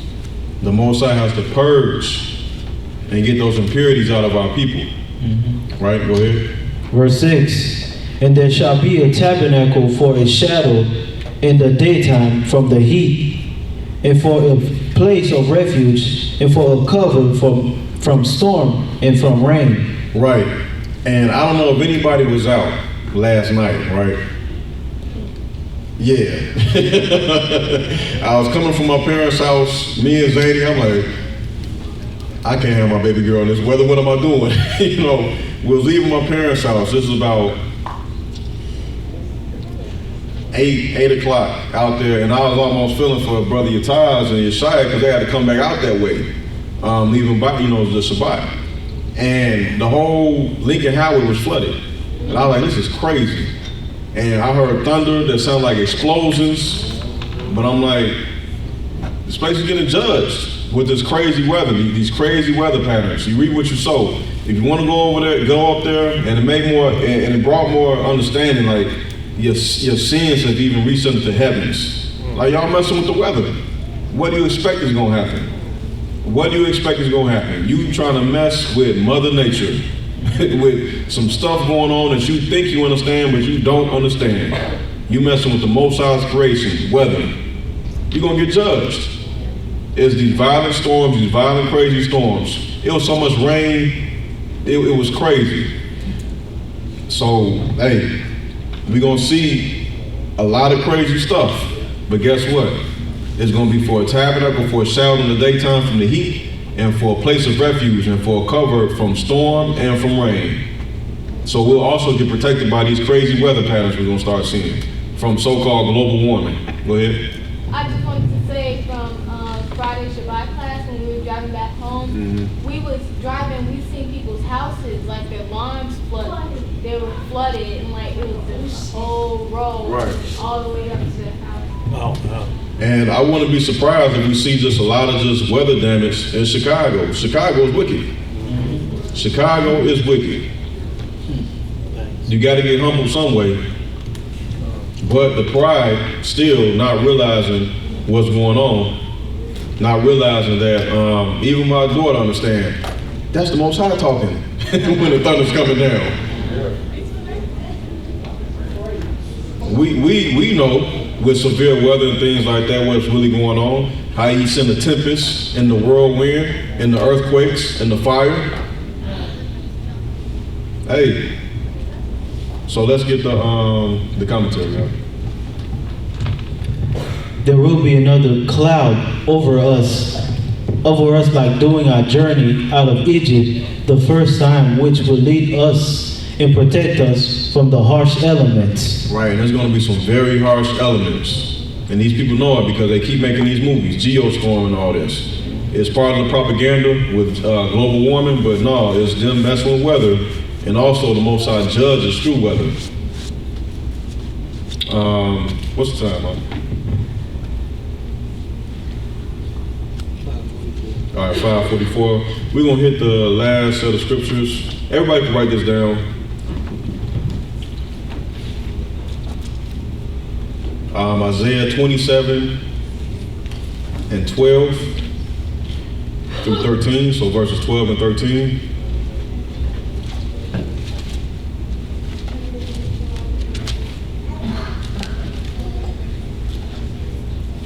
And the commentary reads for these scriptures so you can get an understanding. After almost dying and going through great tribulation, we will be called back to Jerusalem, but not before going through great trials ourselves to be proven worthy. So we gotta remember, if you plan to serve the Lord, prepare your soul for great tribulation. So we'll see a lot of things that will test our faith and test our patience too, right? And the crazy thing about it is the panic and the frenzy is going to be the status quo. You'll get looked at crazy if you're not caught up in the storm of the panic and the frenzy. And it might even catch you for a moment, like, wait a minute, yeah, I should be panicking right now. No. It's the signs that Christ already warned us of. So next set of scriptures, we got Daniel chapter 12, verse 7 through verse 12. So Daniel chapter 12, verses 7 through 12. And now we'll hit the last set of scriptures. We're going to hit Revelation chapter 3, then Ezekiel, the 30th chapter, about how we'll be in the wilderness. And then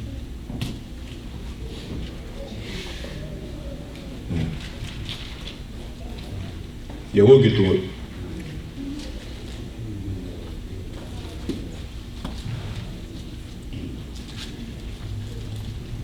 So Revelation chapter 3, verse 14.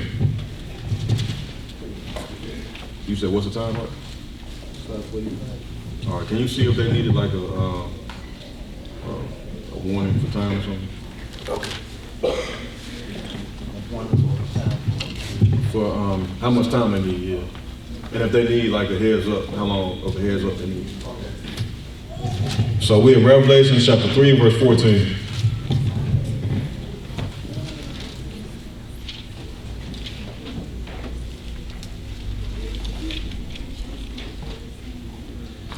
Revelation chapter 3, verse 14.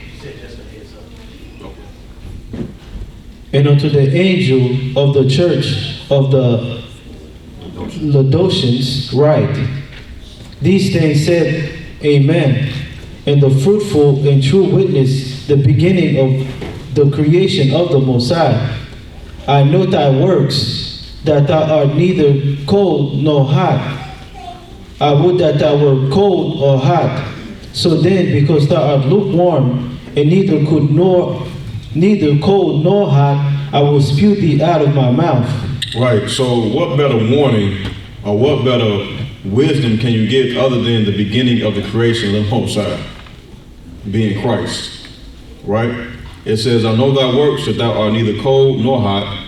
I would thou were cold or hot.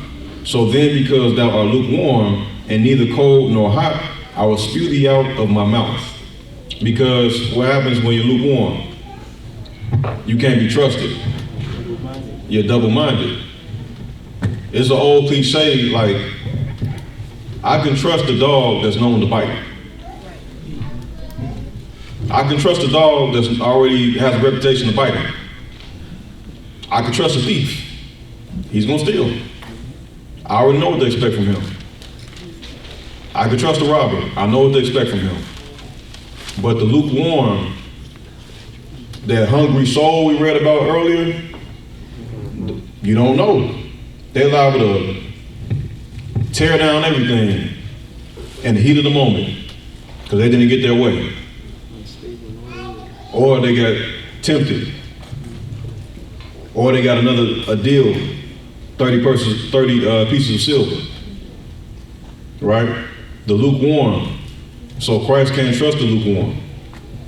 Nor can we as a church. Go ahead. Verse 17.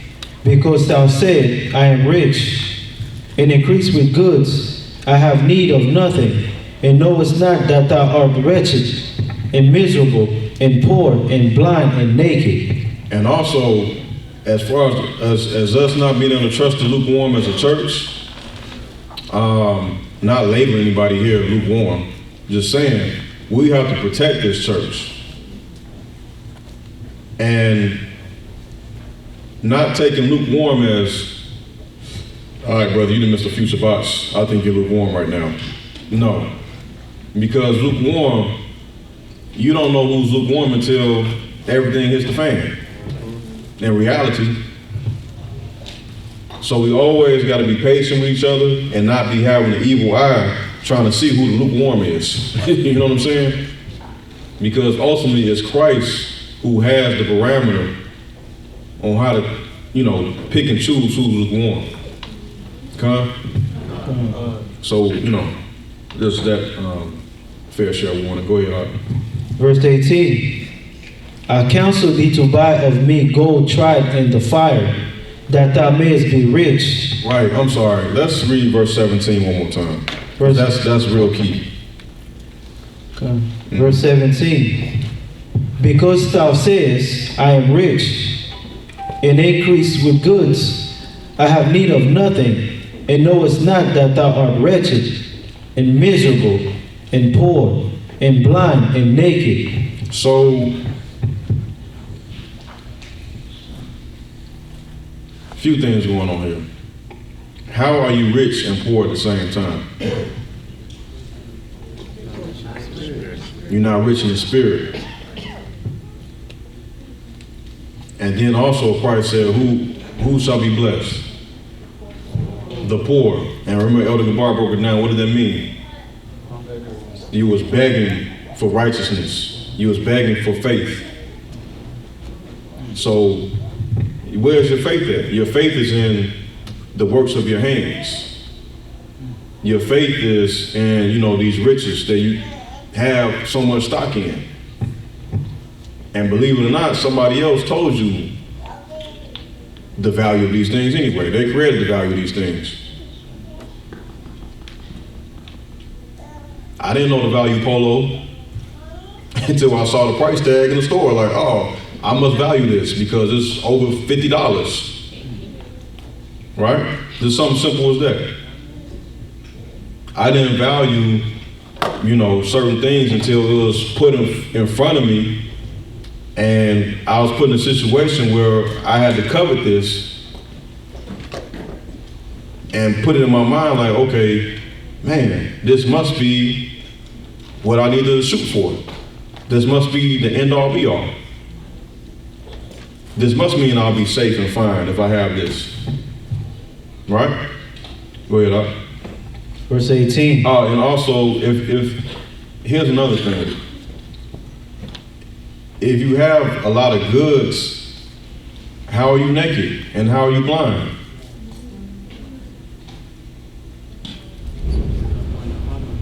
You're not wearing the armor of the Most High. That's a great answer. And then the wealthy of the world, the people who have influence and authority, they're the blindest. They're the most blind. But yet, they're leading us into the future. They're leading humanity in the future. They have the vision to lead humanity into the future. What's his name trying to take us to Mars? Elon Musk. He has the future. He has the key to the sustained human life on this planet, according to him. Bill and Melinda Gates Foundation, they have the key. They have the vision. And books upon books are written dissecting their vision and teaches us how to have imagination and vision just like them. No, it teaches us how to be just as confused or more confused than them. Jeff Bezos, no, he's confused. The everything store, no, he's confused. So we gotta watch out for these things, because these are the type of people who get put in front of us for us to worship and make our icons and learn from them, learn their ways and things like that. Go ahead, Revelation chapter 3, verse 18.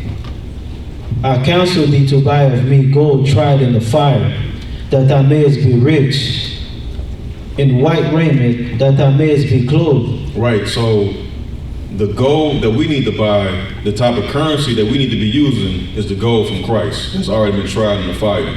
The raiment that we want to be clothed upon with is the white raiment that Christ will hand us, right? So we could read the rest of this on your own.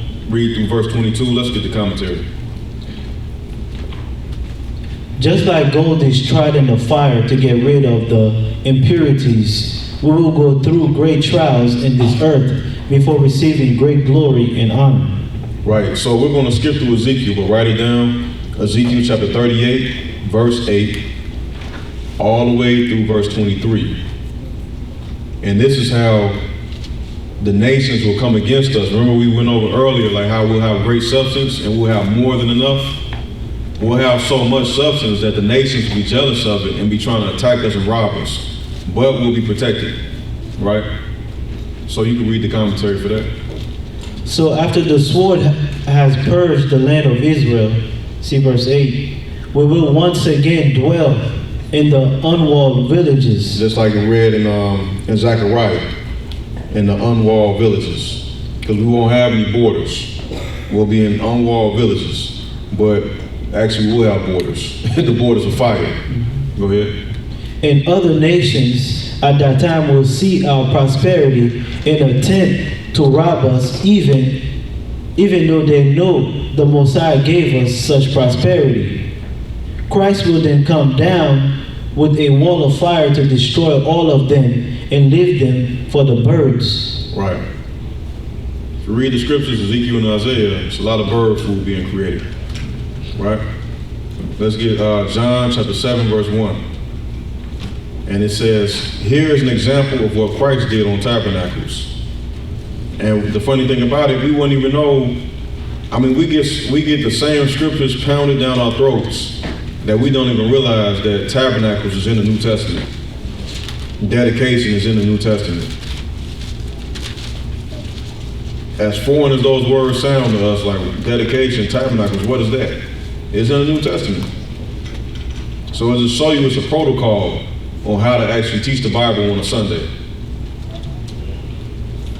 So John chapter 7 verse 1. And you got to ask, what's the agenda for a Sunday? What's Sunday's morning agenda? Feel good. Don't remember a thing. You just know you felt a certain way. Don't know what the guy talked about. Walk out confused. But it's the same messages, the same feelings that's constantly pumped inside you. And you relate those messages, you relate those feelings to these same handful of scriptures. If you want to see a crying shame, listen to a drug addict who just got converted. Because if you listen to a drug addict who just got converted, like, man, they done did their job. And I take that personal because I'm like, man, I didn't get a chance to reach this man or woman first. Listen to a drug addict who just got converted. They probably they know the doctrine better than the teachers and the preachers. John chapter 7 verse 1. John chapter 7 verse 1. After these things Yeshua walked in Galilee, for he would not walk in Jewry because the Jews sought to kill him. Right, and Jewry just means the population. And if anybody who stayed on the south side, who familiar with the plaza, do you remember we used to be there? Yep. What was it called? No, it was across the street from the plaza. It's a bank right there, and then it's the Walmart parking lot, but it was called Jewelry Lane. Oh, Jewelry Lane. Yep. And they got another one in Downers Grove, not Downers, what is it, Oak Brook? If it's still there, I don't know. But it was Jewelry Lane, and what was there? It was a theater house, right? So just something else, just to think about, they put their name on that for the delusion. I remember going there for a field trip, seeing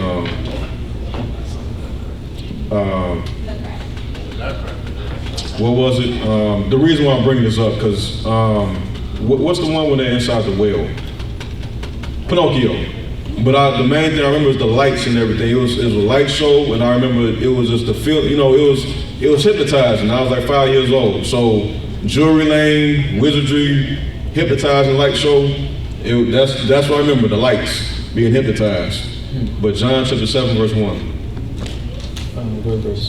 You can read from the top. St. John chapter 7 verse 1. After these things Yeshua walked in Galilee, for he would not walk in Jewry because the Jews sought to kill him. Right, because our people sought to kill him. Go ahead. Now the Jews' feast of Tabernacle was at hand. His brethren therefore said unto him, Depart thence, and go into Judea, that thy disciples also may see the works that thou doest. For there is no man that doeth anything in secret, and he himself seeketh to be known openly. If thou do these things, show thyself to the world, for neither did his brethren believe in him. Right, so really they're saying this like scoffing as a mockery.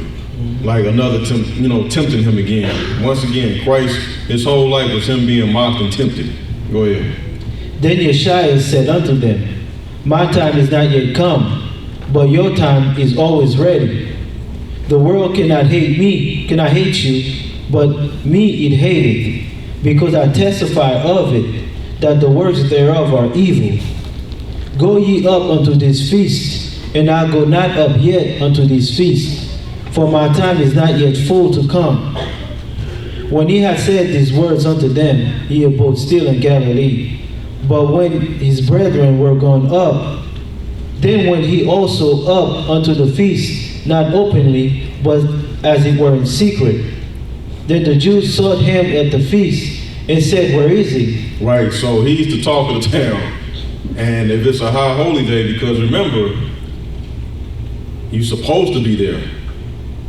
So, they're always looking for a case to build up against Christ. Like, well, where is he? If he's this great teacher, he definitely should be here on one of our holy days with his disciples teaching somewhere, right? Go ahead. Verse 12. And there was much murmuring among the people concerning him. And some said, He is a good man. Others said, Nay, but he deceiveth the people. Howbeit no man spake openly of him for fear of the Jews. Right. So nobody spoke openly of him for fear of the Jews. Just like how nobody, just prime example, if something was I'll just put it in real terms, what happened in real life, right? I'm pretty sure the people that was real tight with Malcolm X scattered, right? And they didn't want to be openly admitting that they followed his teaching, was with them closely among the rest of the body of the Nation of Islam. Go ahead, Ike. Verse 15. No, Salaki, verse 14. Now about the midst of the feast, Yeshua went up into the temple and taught. And the Jews marveled, saying, How knoweth this man letters, having never read? Never learned. Learned. So it says, and the Jews marveled, saying, How knoweth this man letters, having never learned? Now this might go over your head if we don't look in the Greek to see what these words mean. Does anybody know what this means? How knoweth this man letters, having never learned?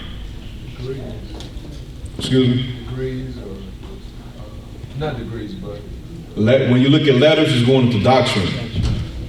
So how does man know the doctrine or have a certain understanding, but he never came up through our schools? Right? Go ahead, yeah, what's up? Right. How did he acquire this knowledge, but he never learned it from us? He's not known among the other rabbis, the other teachers, or the priests. He's not known in those circles. Go ahead, Verse 16. Yeshua answered him and said, My doctrine is not mine. So key word, see how it leads in? Because letters means doctrine. So immediately he says, to answer that question, well, my doctrine is not mine anyway. Go ahead. But his that sent me. If any man will do his will, he shall know the doctrine, whether it be of the Most High, or whether I speak of myself. And was one of the things that the people said about the way Christ taught. With authority. Because it makes even more sense when Elder Gabar broke it down, because the way they did things in the past, what did Elder Gabar say? Well, what you say? Well, what say you? And then whoever has the best argument, that's what will get written down to be more traditions of men, right? But in this case, they're like, okay, how do you have this wisdom, right? But you was never part of these circles, debating, right? Go ahead, Ike. Verse 18. He that speaketh of himself seeketh his own glory. But he that seeketh his glory that sent him, the same is true, and no unrighteousness is in him. Right, because what the scriptures also tell us in Romans, what is the 11th chapter or 13th? How should they come unless they be sent? So the men of the Most High are sent, the prophets are sent. Go ahead. Verse 19. Did not Moses give you the law, and yet none of you keepeth the law? Why go ye about to kill me? The people answered and said, Thou hast a devil. Who goeth about to kill thee? Yeshua answered and said unto them, I have done one work, and ye all marvel. Moses therefore gave you unto circumcision, not because it is of Moses, but of the fathers. And ye on the Sabbath day circumcise a man. If a man on the Sabbath day receive circumcision, that the law of Moses should not be broken, are ye angry at me, because I have made a man very weak, whole on the Sabbath day? Judge not according to the appearance, but judge righteous judgment. Then said some of them of Jerusalem, Is not this he whom they seek to kill? But lo, he speaketh boldly, and they say nothing unto him. Do the rulers know indeed that this is the very Christ? Howbeit we know this man whence he is. But when Christ cometh, no man knoweth whence he is. Then cried Yeshua in the temple as he thought, saying, Ye both know me, and ye know whence I am. And I am not come of myself, but he that sent me is true, whom ye know not, but I know him, for I am from him, and he hath sent me. Then they sought to take him, but no man laid hands on him, because his hour was not yet come. Right. So let's get, and Elder Gabar went through a whole deep lesson with that. I forgot the title of the lesson, about why they waited to lay hands on hold on him, because of what you call, it wasn't the feast yet, and they needed to wait for the feast to come. Go ahead with the commentary. After the Most High causes us to dwell in the wilderness, will come the... Don't read that part. Okay. After the Most High causes us to dwell in the wilderness, will come a time of rest for our people, which shall go forever. We shall have Christ for light, and death shall no longer exist for us. Right, so the last set of scriptures, let's get Revelations 21 and 22.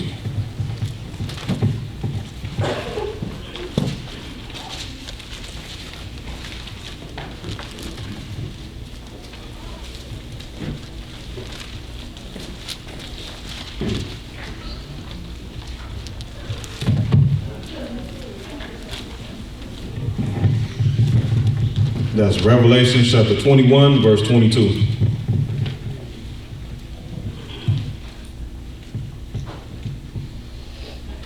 Revelation chapter 21, verse 22.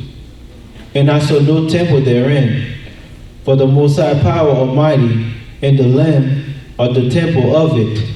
And the city had no need of the sun, neither of the moon to shine in it, for the glory of the Most High did lighten it, and the Lamb is the light thereof.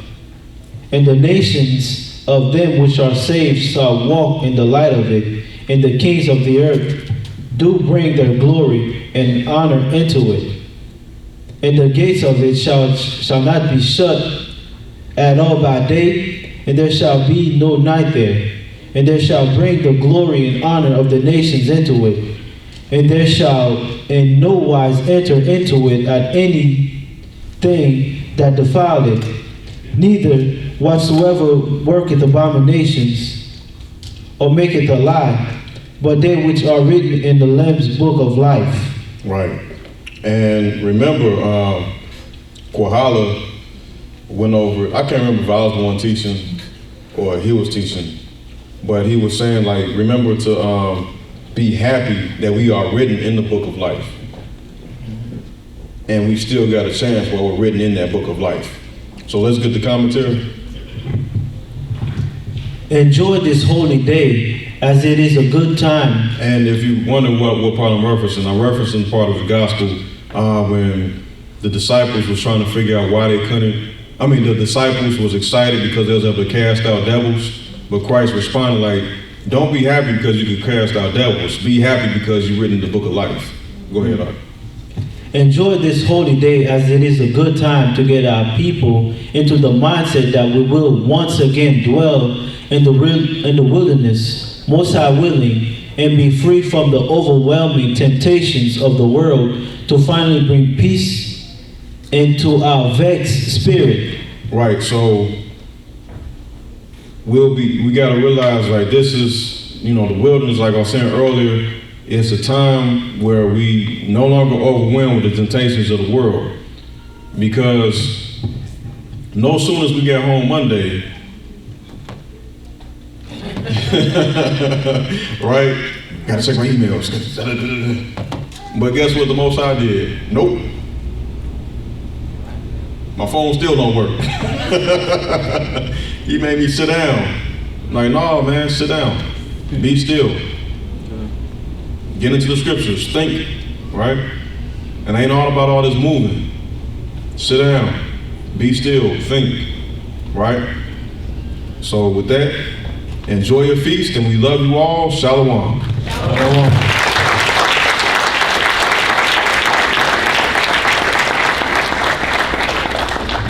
So we got any questions about today's lesson? Brother Benny? Oh, let's get the mics.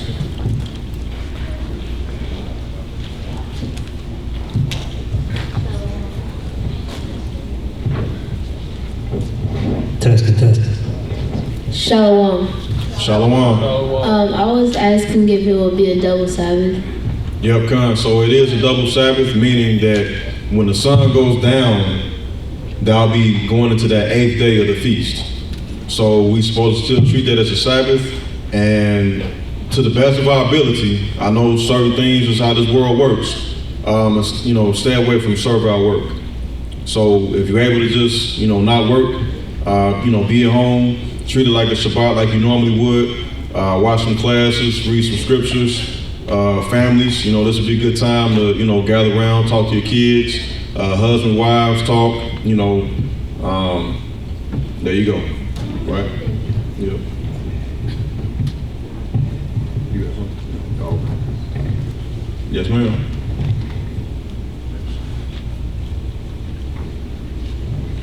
How do you know that your name is written in the Lamb's Book of Life? Well, let's get the scripture.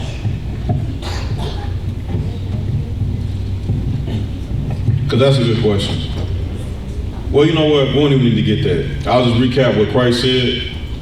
Since you was already called into the gospel, be happy that your name is written in the book of life. Now, whether your name stays in the book of life, that's a different question. And I think that's what you're asking.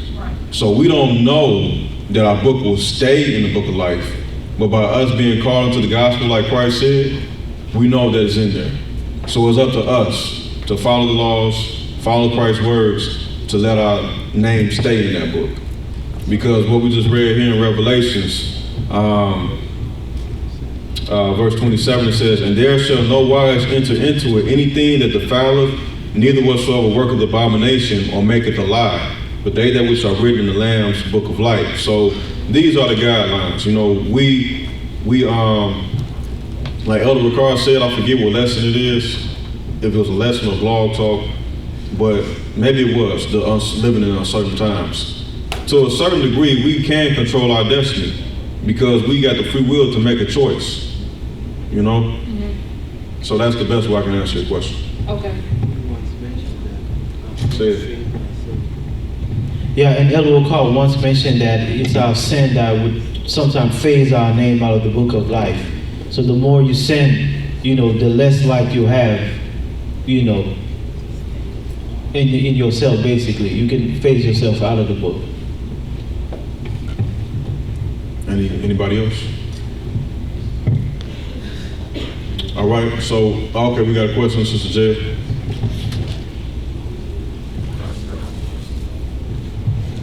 It's not a question. I just want to say thank you, Deacon, for your knowledge of just history. It's really helping me grow, and I really appreciate it. Well, thank you.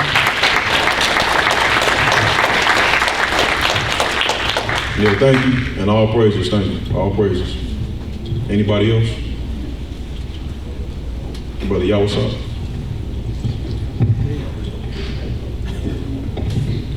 Okay, it's back to that same question, but because it goes to the next, but phase out,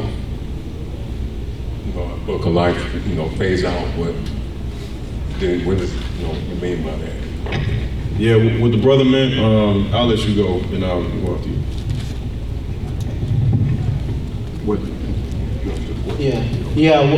What I was saying is that when we are born, we're all in the book of life, everybody, except the seed of Amalek.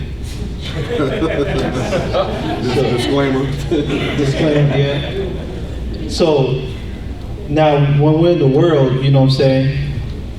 we, of course the world tainted us, we didn't know who we are, so we sinned. But after we got baptized, our names in the book of life shining.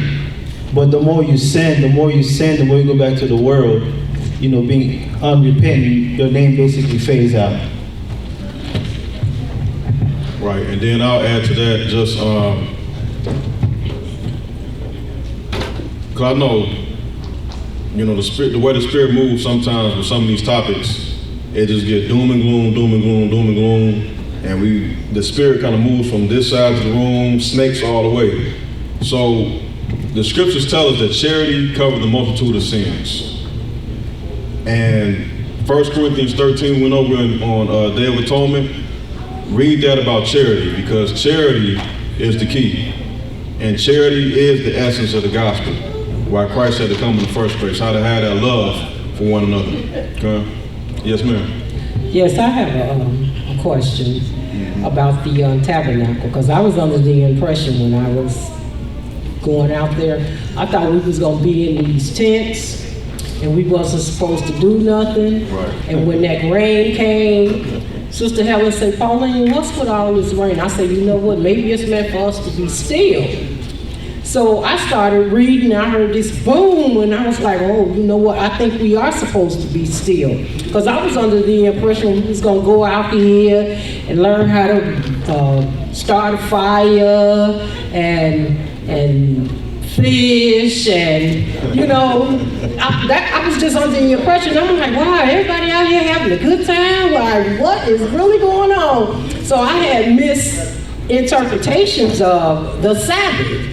Because like I said, I had stuff where if it's an emergency, I could, put Band-Aids on people. I had gloves. I had a little bitty skillet, and I was like, what is going on? But I'm gonna tell you, I had a nice time doing nothing.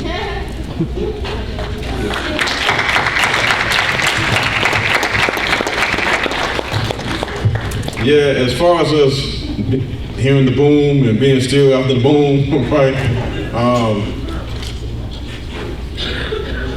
If that's the way you want to take that, I can't take that away from you. But still, as far as your original question, like you had a different idea about what Tabernacle was supposed to be, we did in righteousness, right? We weren't doing any type of servile work. Everything that we were, when you saw people moving around, it was in righteousness. So we weren't doing any servile work, trying to do our own pleasure, anything like that. So everything was done in righteousness. Now with that rain, that did play a role. Like maybe it was for some folks to kind of just, all right, let me sit down for a minute. Maybe I had some intentions to do my own will on this day, so let me just sit down. Who knows, right? But do we have something else going on? Yep. I got a tough question for you, Deke.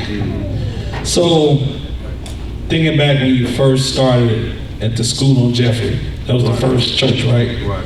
So, knowing what you know now, and this hopefully through the Most High, the church will begin to get even bigger. What lesson learned can you, kind of say to yourself that was the most paramount lesson you've learned in the growing process of GOCC Chicago? Right. The best thing I can say is actually a scripture I was going to add to what Sister Jaya said, her comment. And it'll be Proverbs chapter 5, verse 12. Let's get that. What? How are you there already? Oh, okay.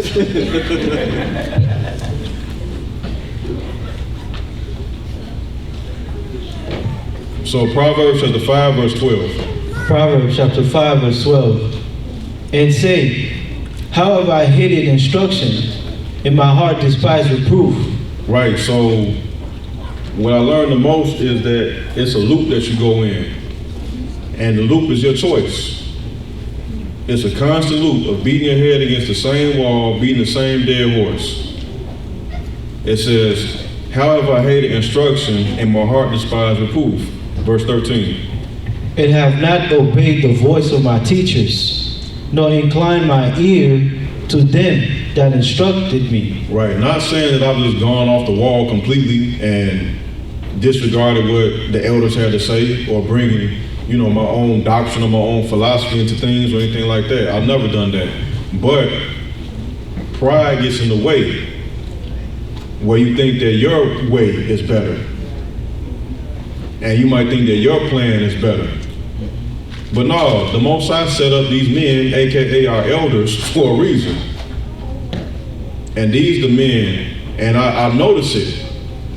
I notice the difference in my thinking, the difference in my behavior, the difference in my worldview on things when I've been not obeying the voice of my teachers. So that's the best way I can understand that. I mean, answer that. Because it's a loop that we go through as a people, as individuals. And that loop don't even have to be there. That loop can be destroyed. Find ourselves in the same core situation, just with different, just dressed up differently. But you know it like, man, it's the same thing. And almost get to a point that you get embarrassed that you're in the same situation. And this is how you waste a whole lifetime away. When I was younger, I didn't really understand how you could lose a whole decade of your life. Now I understand. Because 5 years will go in a flash. A decade will go in a flash. You'll mess around and lose a whole lifetime because why? You hated instruction and your heart despised reproof. And you obey not the voice of your teachers. And there's something else with that.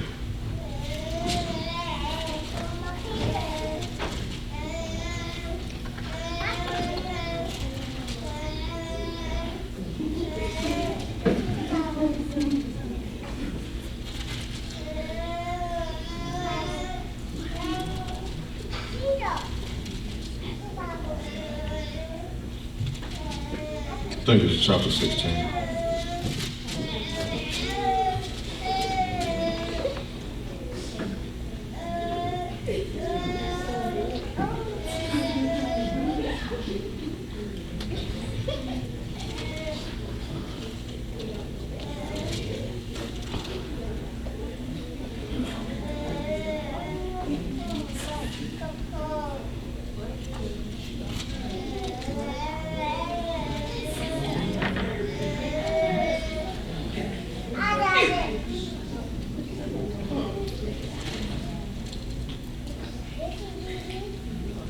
I'll find it. But 26 and 12, it says, "Seest thou a man wise in his own conceit? There is more hope of a fool than him." So it's going along with that, like how you just think your way is better. And it just creates that constant loop. Because there's a lot of just practical stuff that we get caught up in the whole romanticism and mysticism of the truth. You know, the slave ships and Babylon getting destroyed, you know, the UFOs, the chariots coming, the wilderness, all this stuff. But it just be practical stuff. Your best friends who you grew up with, who have no reason not to hear from you, they ain't heard from you in a month. And they've been with you from thick and thin. Your cousin, your brother, your sister, your father, your parents, you know what I'm saying? And I'm talking about real life stuff with me. I gave y'all the example. My friend was trying to call me because he was in the hospital. He wanted prayer. I'm like, no, I ain't got time for him. He don't want nothing. But I'm too busy. I don't know what I was busy doing. Too busy to do the work of the Most High. So that's the greatest lesson I learned. It'd be a lot of practical stuff where it be just habits. Biggest lesson, Con.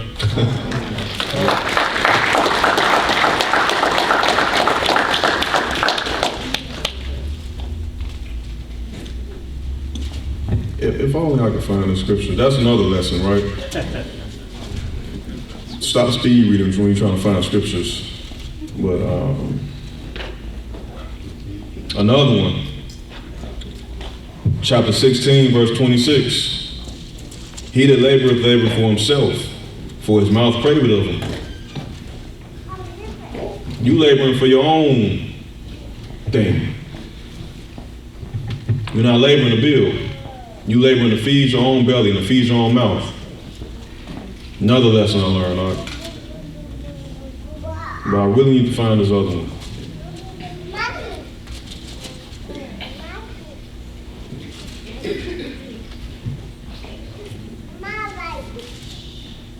And I can't, so hey, so be it. If it comes to me, I'll bring it out. But we got anybody here for the first time? Right. hey, I better tell the brother, hey, I get ass like a hawk. Anybody here for the first time?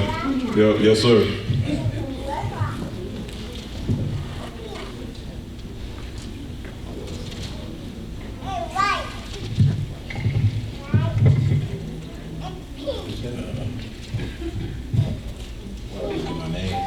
Yep. Your name, who you are, who brought you here, how you how you end up here, My name is Robert Stanley Crenshaw. My associates brought me here from Chicago. Just glad to be here.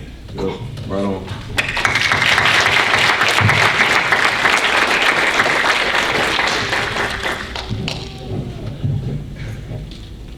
My name is Terrence Hasty. I'm from Chicago. Her husband brought me here. I'm trying to get into the truth. I've been trying to get into the truth for a while now, but I just now started taking it seriously for a lot of bad stuff. But it's ever since I've been trying really I've been having good dreams and stuff like that. I don't know, but yeah.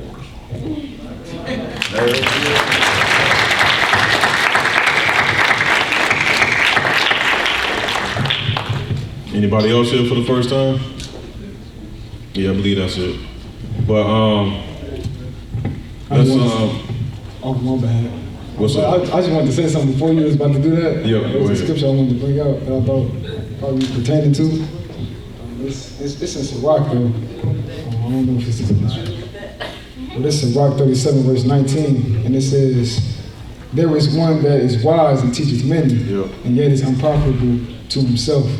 So you know what I'm saying, that I think that ties into a deep, you know what I'm saying, what deep is talking about as well. Did everybody hear that? You gotta read it again, Sirach, or Ecclesiasticus, chapter 37, verse 19. "There is one that is wise and teacheth many, and yet is unprofitable to himself."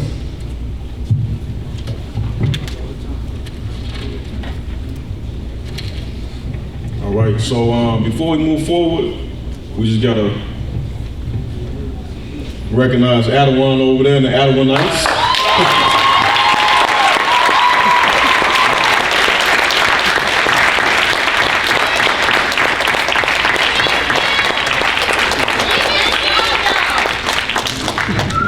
Yep. I gotta stay this distance from him before I break down. If I get too closer to him, Welcome back,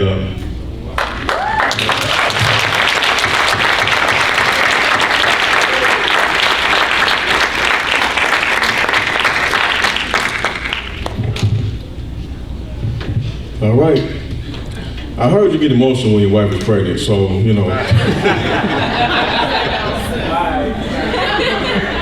Hey, I don't know. Maybe it's the water. Something in the water, right? Really breaks my heart. Cause we've been lied to, misled for years. Calling out to the most high on this trail of tears. AHRAYAH.